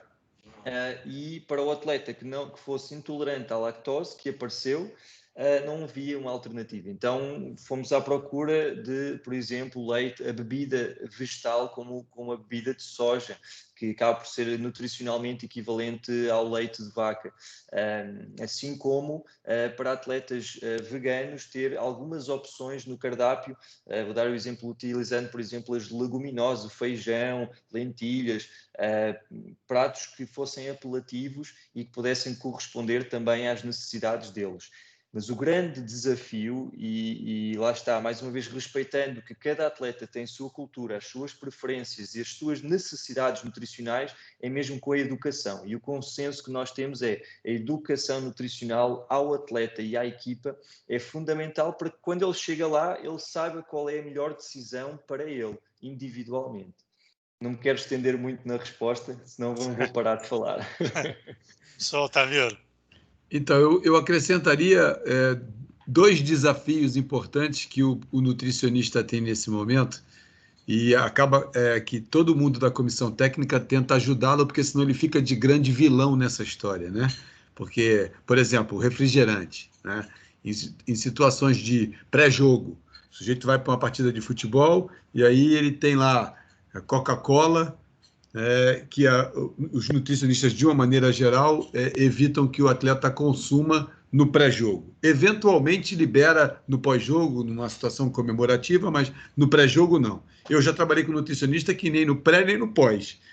Faz mal, então não pode consumir, e eu apoio isso também. Mas o grande desafio, em alguns momentos, você coloca, para quem não sabe, né, viaja lá a delegação de jogadores, com 20 jogadores, 23 jogadores, membros da comissão técnica, dirigentes. E aí você tem que educar o dirigente a não solicitar uma Coca-Cola no mesmo horário em que o atleta está almoçando, porque é um desafio complexo você afrontar o atleta com uma regra limitante, que é o dele não ingerir o refrigerante, e na mesa da comissão técnica ou dos dirigentes tem uma bacia enorme de refrigerante para o sujeito consumir. Esse desafio existe na situação de concentração, né, nos hotéis para onde a gente vai. Então, a gente pede, se o dirigente não consegue se livrar da Coca-Cola, que ele coma em outro horário. Porque se ele sentar à mesa com a delegação, ele tem que respeitar a regra que é colocada para todos. O que vale para um, vale para todo mundo. Ah, mas eu não consigo comer sem Coca-Cola. Então você almoça em outro horário, porque assim você fica livre de consumir o que você quiser, sem a presença do atleta sendo afrontado, né? Sendo confrontado com essa regra. Assim é com álcool, a mesma coisa. O cara quer tomar 2 cervejas, 3 cervejas, tomar uma garrafa de vinho, não vai fazer isso junto do atleta. Esse desafio fica ainda maior quando a gente fala da residência, né? Foi o que o Diogo falou. Monitorar o sujeito o tempo todo, especialmente nos horários em que a gente não está perto dele para orientar. Né? Ele chega em casa, abre a geladeira e tem lá 8 garrafas PET na geladeira, porque as crianças tomam, quer dizer, o que serve para ele em termos de qualidade de vida, serve para a família toda. Mas a gente não consegue controlar isso no ambiente familiar. Nem do refrigerante, nem na bebida alcoólica, nem desses sucos de caixinha que o sujeito acaba consumindo, que tem mais açúcar ainda do que o refrigerante. Eu concordo plenamente com o Altamiro, porque eu fui muitos anos a pessoa que tentava fazer, aí eu vou parar de beber refrigerante, aí a pessoa do lado ficava tomando. Aí você fica olhando assim, pô, aí você vai resistir 2, 3, 4, uma semana, um mês, que depois você não vai aguentar, né? E tem uma pergunta aqui no chat da Vanessa, que ela está perguntando que em Portugal vocês não conseguem tirar do cardápio. Eu falo por mim, eu não tiro pastel de nata, hipótese alguma. E outra, eu vou te ser mais sincero ainda, eu estou num processo de não estou comendo nada de origem animal tem um mês, né? Nada. E o pastel de nata seria um problema se eu morasse em Portugal. A minha sorte é que no Brasil não tem de boa qualidade. Né? Só quem faz de boa qualidade aqui são os portugueses que aqui estão e fazem na casa deles. Se não for assim, não é igual. Então, o que não consegue tirar, Diogo, aí do cardápio? Bom, eu nas minhas participações no futebol fui sempre muito rigoroso. E em Portugal tive a felicidade mas também conquistado a felicidade de ter as comissões técnicas e toda a estrutura organizacional do lado do nutricionista e do departamento de médico de nutrição e também de sport science. O nutricionista no meu tempo estava estruturalmente entre o departamento médico e o sport science, o que foi muito interessante. Nesse sentido, os doces, todas as sobremesas, todas essas coisas fantásticas do ponto de vista gastronómico, não tinham lugar titular, não tinham lugar contínuo, tinham um lugar excepcional, por vezes, muito mais do que as necessidades nutricionais, e mesmo falando numa pré-época com treinos bidiários, do ponto de vista energético, o atleta precisa de reposição ótima, claro, mas nós conseguimos aumentar a dose de arroz, aumentar a dose de fruta, aumentar todo um leque de alimentos que já são benéficos com outras propriedades em termos de micronutrientes que não os doces. Os doces têm um papel também muito mental, não é? Ou melhor, aquilo que culturalmente é muito apreciado é preciso valorizar nesse sentido. Então, eram colocados estrategicamente em determinadas fases em que havia, não só associando a necessidade energética, há também à valorização mental que pode ser dada a esse prazer, digamos, dos alimentos. E aproveitei também para dar flexibilidade ao atleta na noite, na véspera pré-jogo, em que a evidência científica suporta que alimentos de alto índice glicémico, no qual podemos incluir o pastel de nata e outras doçarias, tinha atletas de América do Sul, também da América do Sul, mas que falavam espanhol, por exemplo, gostavam muito de umas bolachas, um dulce de leche, uma bolacha especial que eles tinham e era permitido porque até poderia ajudar, auxiliar nos objetivos. De resto, tudo era possível alterar do ponto de vista da alimentação. Existe uma estrutura, claro, de carne, peixe, fontes de carboidratos, saladas variadas, mas sem nada que não pudesse ser alterado. Eu, quando morei em Portugal, um período da minha vida, Portugal tem uma cultura muito grande do café também, né? Almoçou? Vamos para a piscina tomar o café. Teve uma época que era bem assim. E na universidade, quando eu estava em Portugal, era justamente depois do almoço, todo mundo ia tomar café. Altamiro trabalhou muito tempo com cafeína, né? Trabalhando com a cafeína como estimulante para o exercício. Pegando nesse gancho do café, Miro, como que a gente integra esses setores dentro do clube? Eu estou falando do futebol, porque a gente está aqui mais nesse ambiente, porém eu vejo hoje esse ambiente que é dentro do clube, que é esse ambiente multi de vários profissionais, já indo para clínicas, já trazendo isso para a saúde pública, né? Não digo na saúde pública em termos de política de governo ainda, mas eu acho que vai chegar a esse ponto, né? A gente está saindo do alto rendimento, né? Igual a Fórmula 1.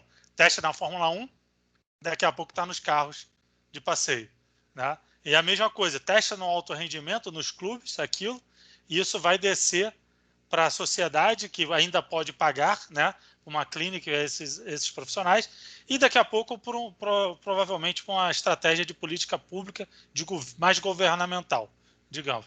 Então, Miro, como que a gente integra esses setores e qual é o desafio, né, justamente de trabalhar com essa equipe multi e trazer coisas novas, né? Eu sei que cafeína, termografia, acho que você é o percursor de algumas, você e outros, né, da mesma época, né, percursor de algumas coisas sendo imputadas dentro desse processo, né? Então, como gerir essas pessoas cada vez mais novas, inclusive, né, cada vez mais recém-formadas, para trabalhar nesse contexto?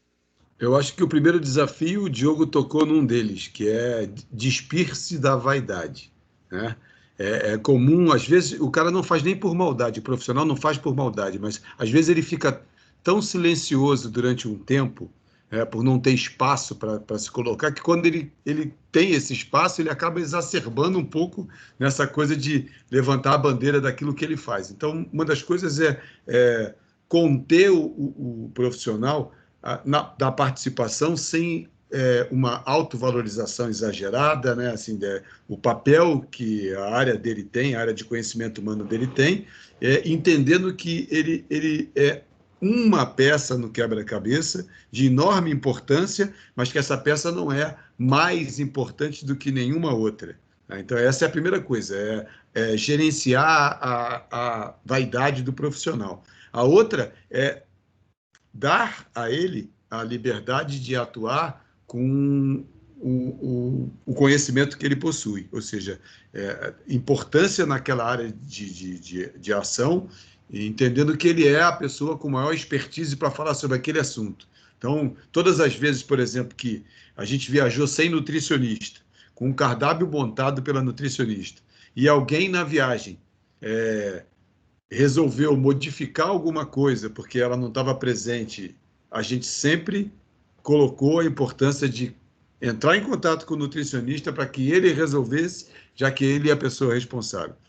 E eu acho que o maior desafio é a construção coletiva do raciocínio clínico para qualquer tipo de intervenção, né? Atleta lesionado, a nutricionista ou nutricionista tem que dar a sua opinião, o fisioterapeuta tem que dar a sua opinião, o massagista tem que dar a sua opinião, porque, no final das contas, ele manipula o sujeito e ele consegue perceber com as mãos locais onde o atleta tem maior queixa. Então, todo mundo tem que ter voz e oportunidade de colocar a maneira como vê o atleta e aquela intercorrência. Então, eu acho que a construção coletiva de uma ação colegiada, a gestão das pessoas e das vaidades, né? E, principalmente, um investimento maciço na atualização de todo profissional em qualquer área de atuação. Obrigado, Milton. Serve para vocês. Perguntou assim: a que ponto podemos identificar a troca de gordura corporal, né, sendo substituída por músculo? Ou quer dizer, substituir a gordura para a massa magra, né? Isso seria feito através de exames ou meramente numa constatação visual, através de uma avaliação que você está acompanhando esse indivíduo ao longo do tempo, né? Isso é óbvio após o emagrecimento, né? Uma pessoa que está propícia ao emagrecer, como que identifica essa troca? E aí eu acho que o Diogo, como nutricionista, tem uma visão, e o Altamiro, como professor de educação física, vai ter uma outra visão completamente diferente.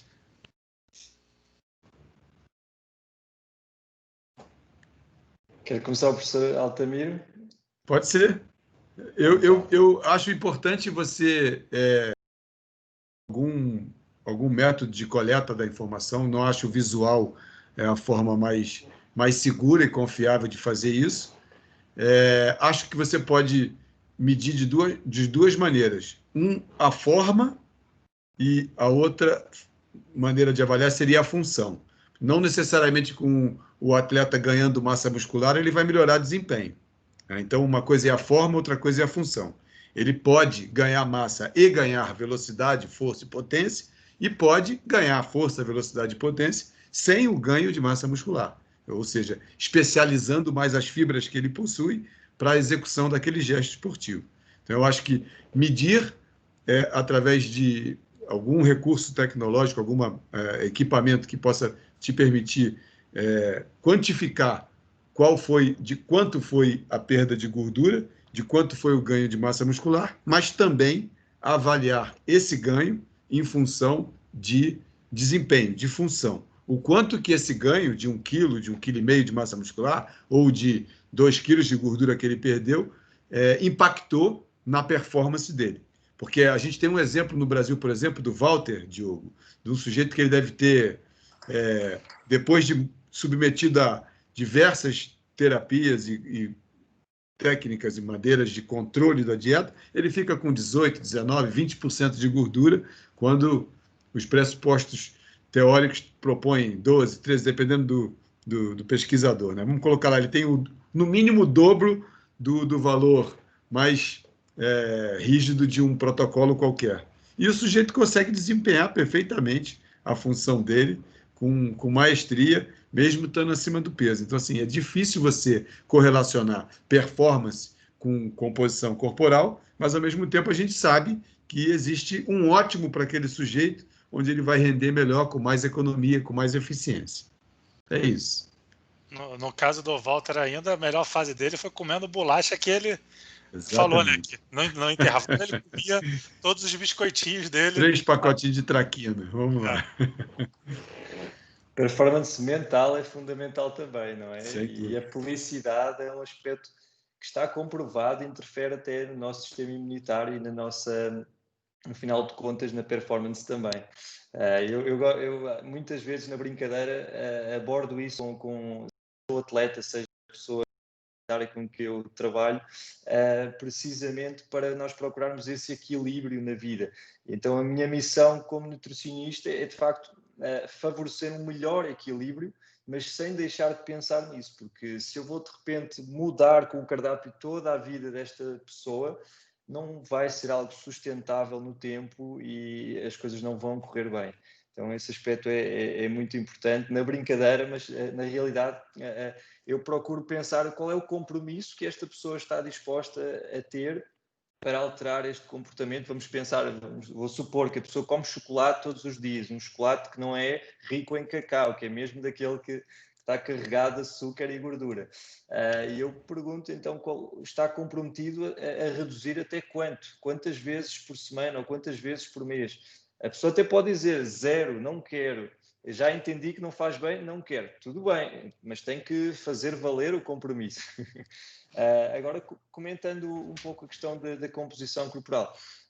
Em primeiro lugar, para mim é importante sempre esclarecer à pessoa que nós não substituímos gordura por massa muscular, não é? São processos fisiologicamente diferentes e bem distintos. Nós conseguimos, de facto, reduzir massa gorda à custa de um déficit calórico. É um processo, no fundo, é o nosso organismo utilizar essa reserva energética do tecido adiposo para compensar esse déficit. E, por outro lado, para conseguirmos ter um ganho de massa muscular, nós precisamos, estamos a falar de um acréscimo constante de proteínas miofibrilares nos nossos músculos e para isso são necessárias duas coisas. É preciso substrato, então é preciso proteína que a pessoa vai ingerir, mas este processo é favorecido geralmente por um contexto de excedente calórico.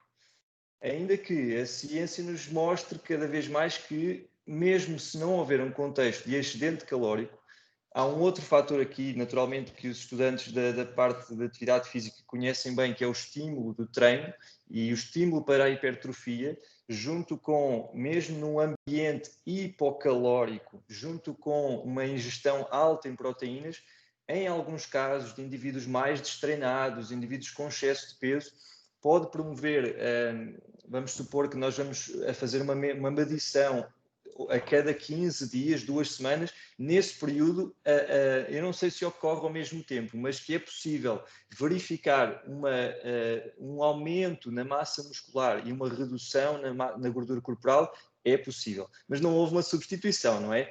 Aumentou o acréscimo de proteínas miofibrilares no músculo, à medida que graças ao ligeiro déficit calórico, reduziu a massa gorda acumulada.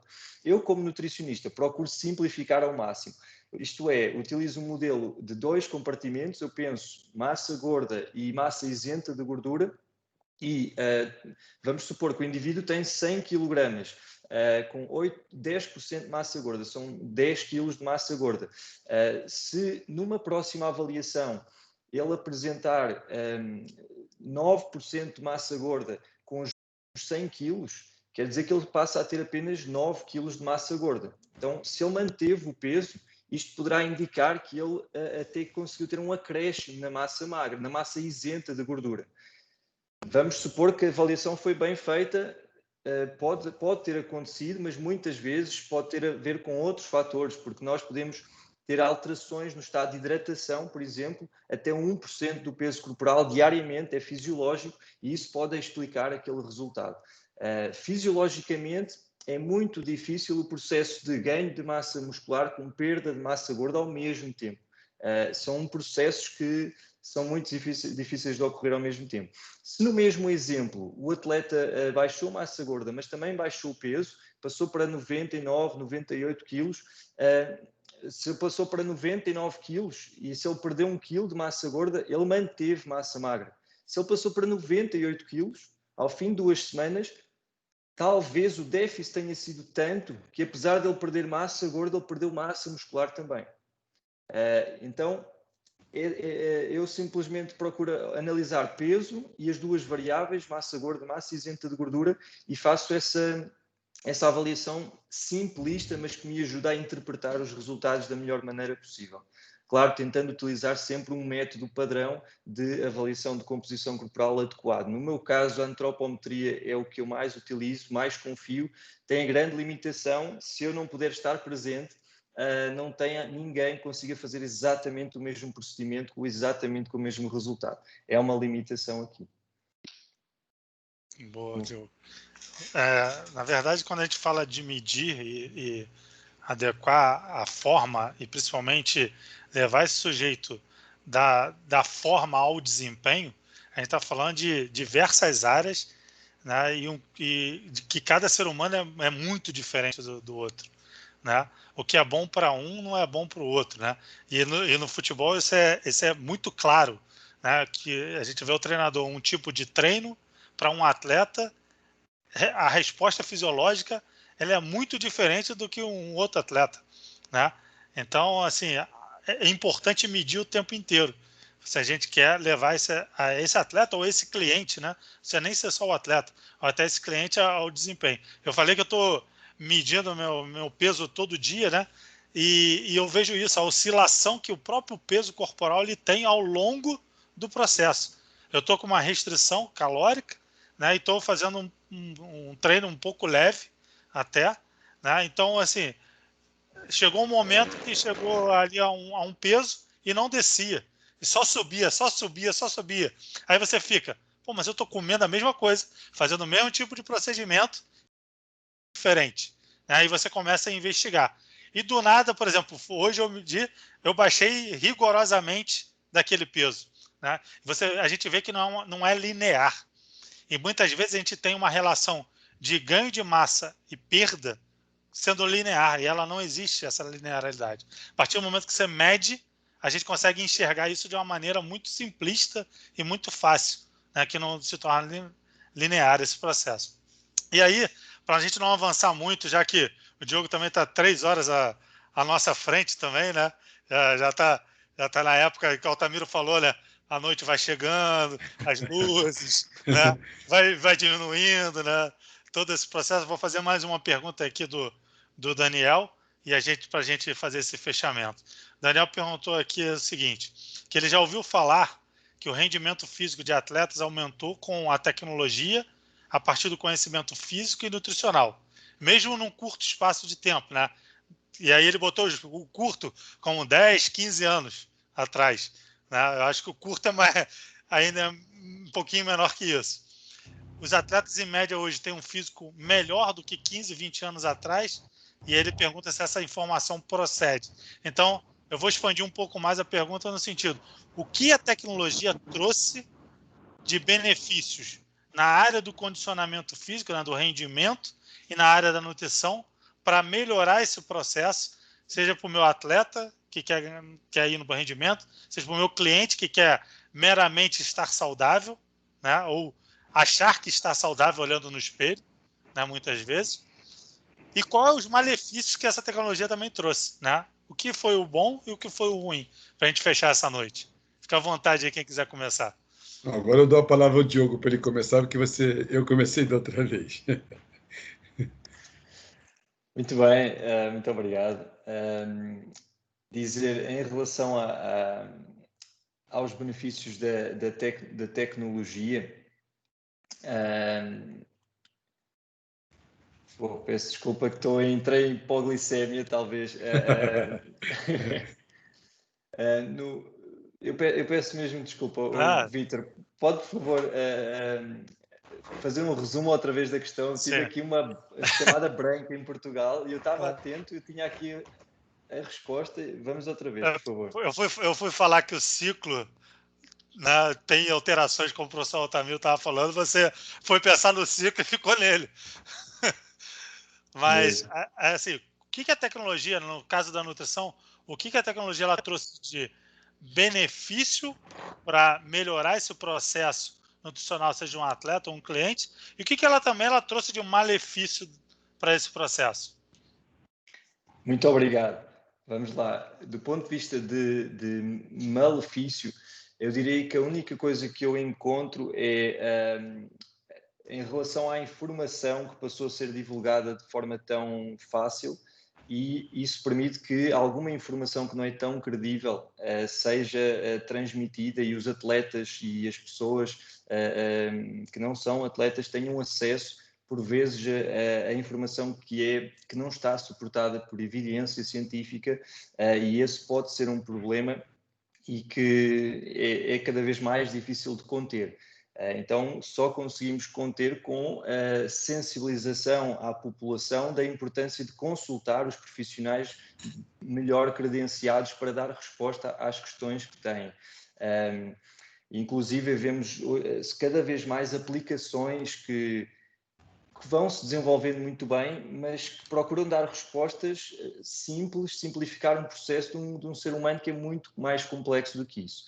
Esse seria o malefício, mas do ponto de vista de benefícios, na área da nutrição, o que eu mais senti foi ao nível de software que permita melhor registro e melhor tratamento dos dados, em primeiro lugar, falando, por exemplo, na composição corporal, nas análises clínicas, ter um software que me permita agregar toda a informação, e eu tive a felicidade de poder trabalhar em algo desenvolvido pela equipa de informática no clube em Portugal onde colaborei, é uma grande ajuda.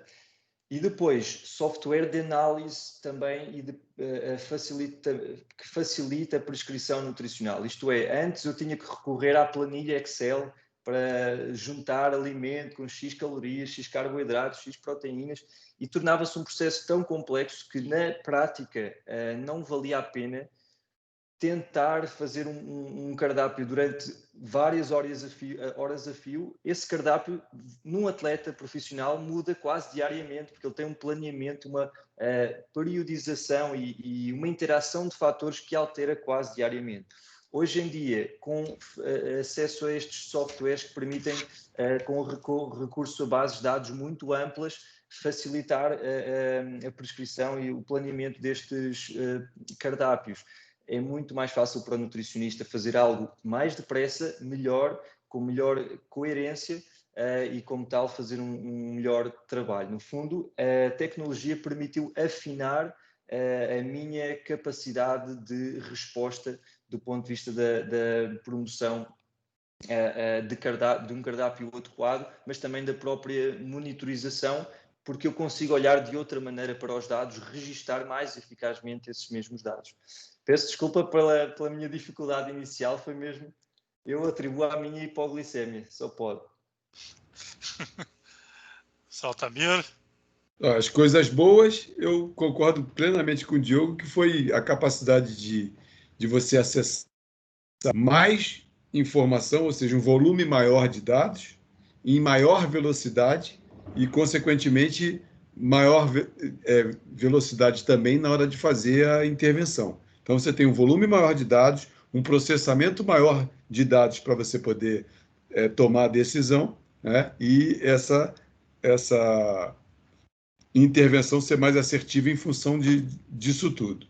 Em relação aos malefícios, também concordo com o Diogo que a gente aqui no Brasil chama de infodemia, que é a pandemia de informação, né? A internet e todos esses acessos acabaram dando voz para qualquer idiota. A gente tem pessoas que são seguidas no mundo inteiro, e se você for ver com conteúdo bastante superficial, sem nenhum aprofundamento naquilo que pregam, né? A gente tem influencers no Brasil, no Brasil e no mundo, de todos os níveis, e o Dr. Google criando muita dificuldade para nós profissionais, porque o nosso cliente, o nosso atleta, o nosso paciente, sim, com um arsenal de perguntas e questionamentos baseado em postulados que às vezes não tem nenhuma sustentação científica. Então, assim, eu acho que esse foi o grande malefício da tecnologia, foi disponibilizar o acesso para todo mundo, apesar de democratizar o acesso, acabou dando voz para qualquer imbecil, qualquer... É isso. Mas o rendimento está melhor ou está pior? Aumentou. A exigência de desempenho atlético, sem dúvida nenhuma, aumentou. Os tempos estão sendo batidos tempos inimagináveis de serem batidos, estão sendo e continuarão sendo. Eu ouvi há 10 anos atrás que ninguém bateria o tempo do velocista do Carl Lewis, e o Usain Bolt pulverizou. E daqui a pouco vai aparecer um jamaicano, ou um americano, ou um russo, sei lá o quê, que vai acabar batendo esses tempos também, em função da melhoria dos equipamentos, do piso, do treinamento. E nós vamos pulverizar todos os que aparecerem aí. É que talvez é muito fácil ver o bater o recorde quando a gente fala de Fórmula 1, né, que a gente usa um equipamento tecnológico para isso. E a gente vê que o recorde demorou a ser batido ainda na Fórmula 1. Né? A gente conseguiu esse ano com o Lewis Hamilton, que, por sinal, como atleta, é um cara fora de série, absurdamente. Né? E quando a gente passa para o atletismo, para a natação, depois que tiraram as roupas especiais de natação, né, que ali era o doping tecnológico que eles chamavam, né? Mas a gente tem a dificuldade, às vezes, de enxergar o quanto melhorou, né? O quanto aperfeiçoou. E é um trabalho árduo de muito tempo. Né? E de muita gente. E de muita gente. Né? Porque é um nutricionista calculando a que horas o cara tem que comer, o que ele tem que comer, como que ele tem que comer. É o preparador físico trabalhando todos os aspectos. É o treinador trabalhando a parte técnica, mecânica daquele movimento. Né? E é o atleta que está aceitando tudo isso assim e falando assim, eu confio em vocês e a gente vai fazer. Né? Quem dera a gente tivesse clientes e atletas com essa categoria sempre, né? De Lewis Hamilton, Bolt, LeBron James, Stephen Curry, Michael Jordan. Né? Mesmo assim, aqueles que são mais rebeldes, temos exemplo no Brasil de alguns, e recentemente falecido Maradona, né? E eu ouvi um depoimento dele ontem no Fantástico, de uma entrevista do ex-programa dele com ele mesmo, ele se entrevistando, que ele falou assim, se eu não usasse drogas, quem eu seria? Eu acho que eu seria muito mais do que isso.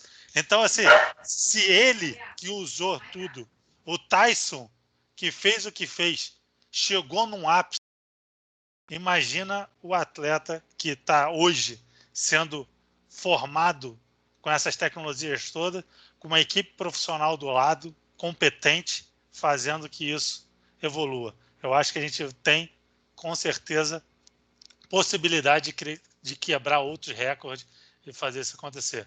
Meus amigos, eu acho que muito melhor do que apresentar e ouvir vocês falarem é bater o papo. Espero que tenha sido instrutivo para os alunos da universidade. Espero que seja instrutivo para todos. Eu sei que aprendi novamente com vocês e acho que é sempre bom isso para a gente estar aprendendo. Né? Deixo para vocês uma fala final aí para a gente encerrar o dia de hoje. Fique à vontade. Força, professor. Diogo, parabéns aí pela sua fala, que eu achei sensacional. Vitor, obrigado pela oportunidade. Erdi. Acho que foi assim bastante fluida a nossa conversa. A gente espera, de fato, que a gente tenha contribuído de alguma maneira para essa meninada que está começando aí olhar e enxergar um horizonte promissor. As perspectivas são grandes. Com todas as dificuldades, a gente está avançando. O mundo é melhor, sim. Tem poluição, tem um monte de problema, mas a gente vive num mundo melhor, a expectativa de vida subiu pra caramba. A gente vai passar por ela também, Vitor. A gente já passou por tantas coisas, né? A peste bubônica e outras, né? A gente já passou por muitas calamidades, a gente vai passar por guerra, a gente vai passar, não tem jeito. Estamos aí, vamos continuar. O que a gente precisa fazer é isso. Fórum como esse, onde as pessoas têm o desafio de colocar informação acessível para todo mundo, às vezes nem sendo bem remunerada para isso, mas porque tem paixão por aquilo que faz. Eu acho que a gente tem que continuar tentando, a gente consegue fazer sim um mundo melhor, se a gente continuar empenhado em tentar fazer esse mundo melhor. Obrigado pela oportunidade de vocês aí. Eu estou fascinado por estas palavras do professor Altamiro, que eu partilho integralmente. Acrescentar até que eu, na minha relativa juventude, atribuo ao maior ou menor sucesso que tenho tido, mas tudo aquilo de bom que eu já consegui ter, aos desafios que tive na minha vida. E então é uma aprendizagem enorme, que é, os desafios são bons, são saudáveis para nos fazer chegar mais longe, para nos fazer superarmos, e nunca tenho medo de assumir desafios e de ir em frente apesar dos desafios. São coisas ótimas pela vossa frente. Então, além disso, naturalmente, agradecer mais uma vez pelo convite ao professor Vítor e ao professor Carlos Erdi, e dizer que foi mesmo uma honra poder aprender aqui com o professor Altamiro, que eu espero poder manter o contacto, porque aprendo certamente muito, muito, muito. Muito obrigado a todos mais uma vez. Meus amigos, obrigado. Miro, eu vou pedir uma coisa que você me falou uma vez, acho que para encerrar, e o Diogo ele falou que o desafio é muito importante, acho que isso para o aluno também é muito importante. Eu queria que você compartilhasse de uma forma breve por que você entrou para o futebol. Eu entrei para o futebol porque, quando eu era estudante de educação física, o meu professor de futebol, no primeiro dia de aula, me fez cumprir uma tarefa física, né, exigiu um gesto, e eu fui realmente muito limitado, eu não tinha coordenação motora como jogador de futebol, e ele me disse que eu seria reprovado porque, para ele, um bom professor de educação física, e para trabalhar no futebol, eu precisava ser um grande executor. E o desafio de mostrar para ele que era possível trabalhar, era possível passar na disciplina, e depois, 25 anos hoje trabalhando no futebol, provar que não só é possível passar na disciplina, como viver do futebol e viver para o futebol, mesmo sendo limitado no gestual. Foi por um desafio, foi por pura teimosia, para mostrar para ele que ele estava errado. Era possível atuar na área sem precisar ser. E aí o que o Diego falou, que são os desafios que nos fazem, nenhum marinheiro se torna um grande marinheiro se a água estiver parada e não tiver muito vento. É o mar brabo e o vento forte que faz o marinheiro ficar bom, meu camarada. Exatamente. Eu acho que nada na vida é por acaso, né? O Altamiro gosta muito disso, eu também reflito muito sobre isso. E a gente vê que duas áreas que às vezes a gente fala que é muito distinta, né? A nutrição e a educação física, elas se convergem muito, né? E elas têm muito a dar de contributos, não só para a sociedade, mas também para o aluno que quer galgar o espaço dele, né? Seja a área que você escolheu, seja a profissão que você escolheu, se você está fazendo educação física, se está fazendo nutrição, ou já pensei em fisioterapia e outras áreas da saúde, mas porque a minha disciplina eu dou aula para a área da saúde toda, então tem que ficar dando exemplo de todas as áreas.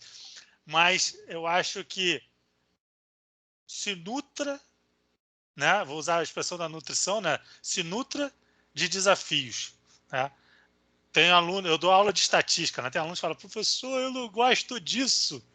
Falei, calma, entenda o processo, faça desse processo um desafio, né? E aí acho que a história do Altamiro é muito importante por isso, né? Se fosse lá atrás tivesse desistido, não teria trabalhado no futebol, não teria tido sucesso, não teria conhecido o que conheceu. Exatamente. E tendo a oportunidade de viver o que viveu. Então, assim, se a gente se limitar, eu acho que o desafio é não se limitar. E aí, cada um aqui vai ter uma história, principalmente da época de faculdade, né? No Brasil, as nossas faculdades são um pouco diferentes das faculdades portuguesas, onde os alunos estão lá um pouco mais internos do que aqui no Brasil, né? Aqui no Brasil, a faculdade está, às vezes, ao lado da sua casa, você vai lá, volta, vai lá, estuda, volta para sua casa com a sua família. Em Portugal, às vezes, você está em outra cidade, porque você passou para essa universidade, você está vivendo no campus, você tem uma vida acadêmica um pouco diferente, né? Então, são vidas de desafios. Então, meus amigos, obrigado por aceitar esse desafio também. Diogo, muito obrigado mais uma vez. A gente ainda não se conhece pessoalmente, mas assim que eu estiver em Portugal, a gente vai ter que tomar um café com pastel de nata. Um vinho. Não, o vinho é para... Alentejano, vamos tomar um vinho, poxa, não, pelo amor de Deus. Tem que ser um alentejano, com certeza. Mas isso é para a parte da noite, o café fica para a parte da tarde. Tá certo. Então, meus amigos, muito obrigado aí. Feliz noite para vocês. Para vocês também, muito obrigado. Obrigado. Um abraço, abraço. pessoal. Um abraço. Boa noite. Obrigado a todos que estão aqui e foram acompanhando a gente nesse dia. Boa noite aí a todos. Um abraço, pessoal. Boa noite, obrigado.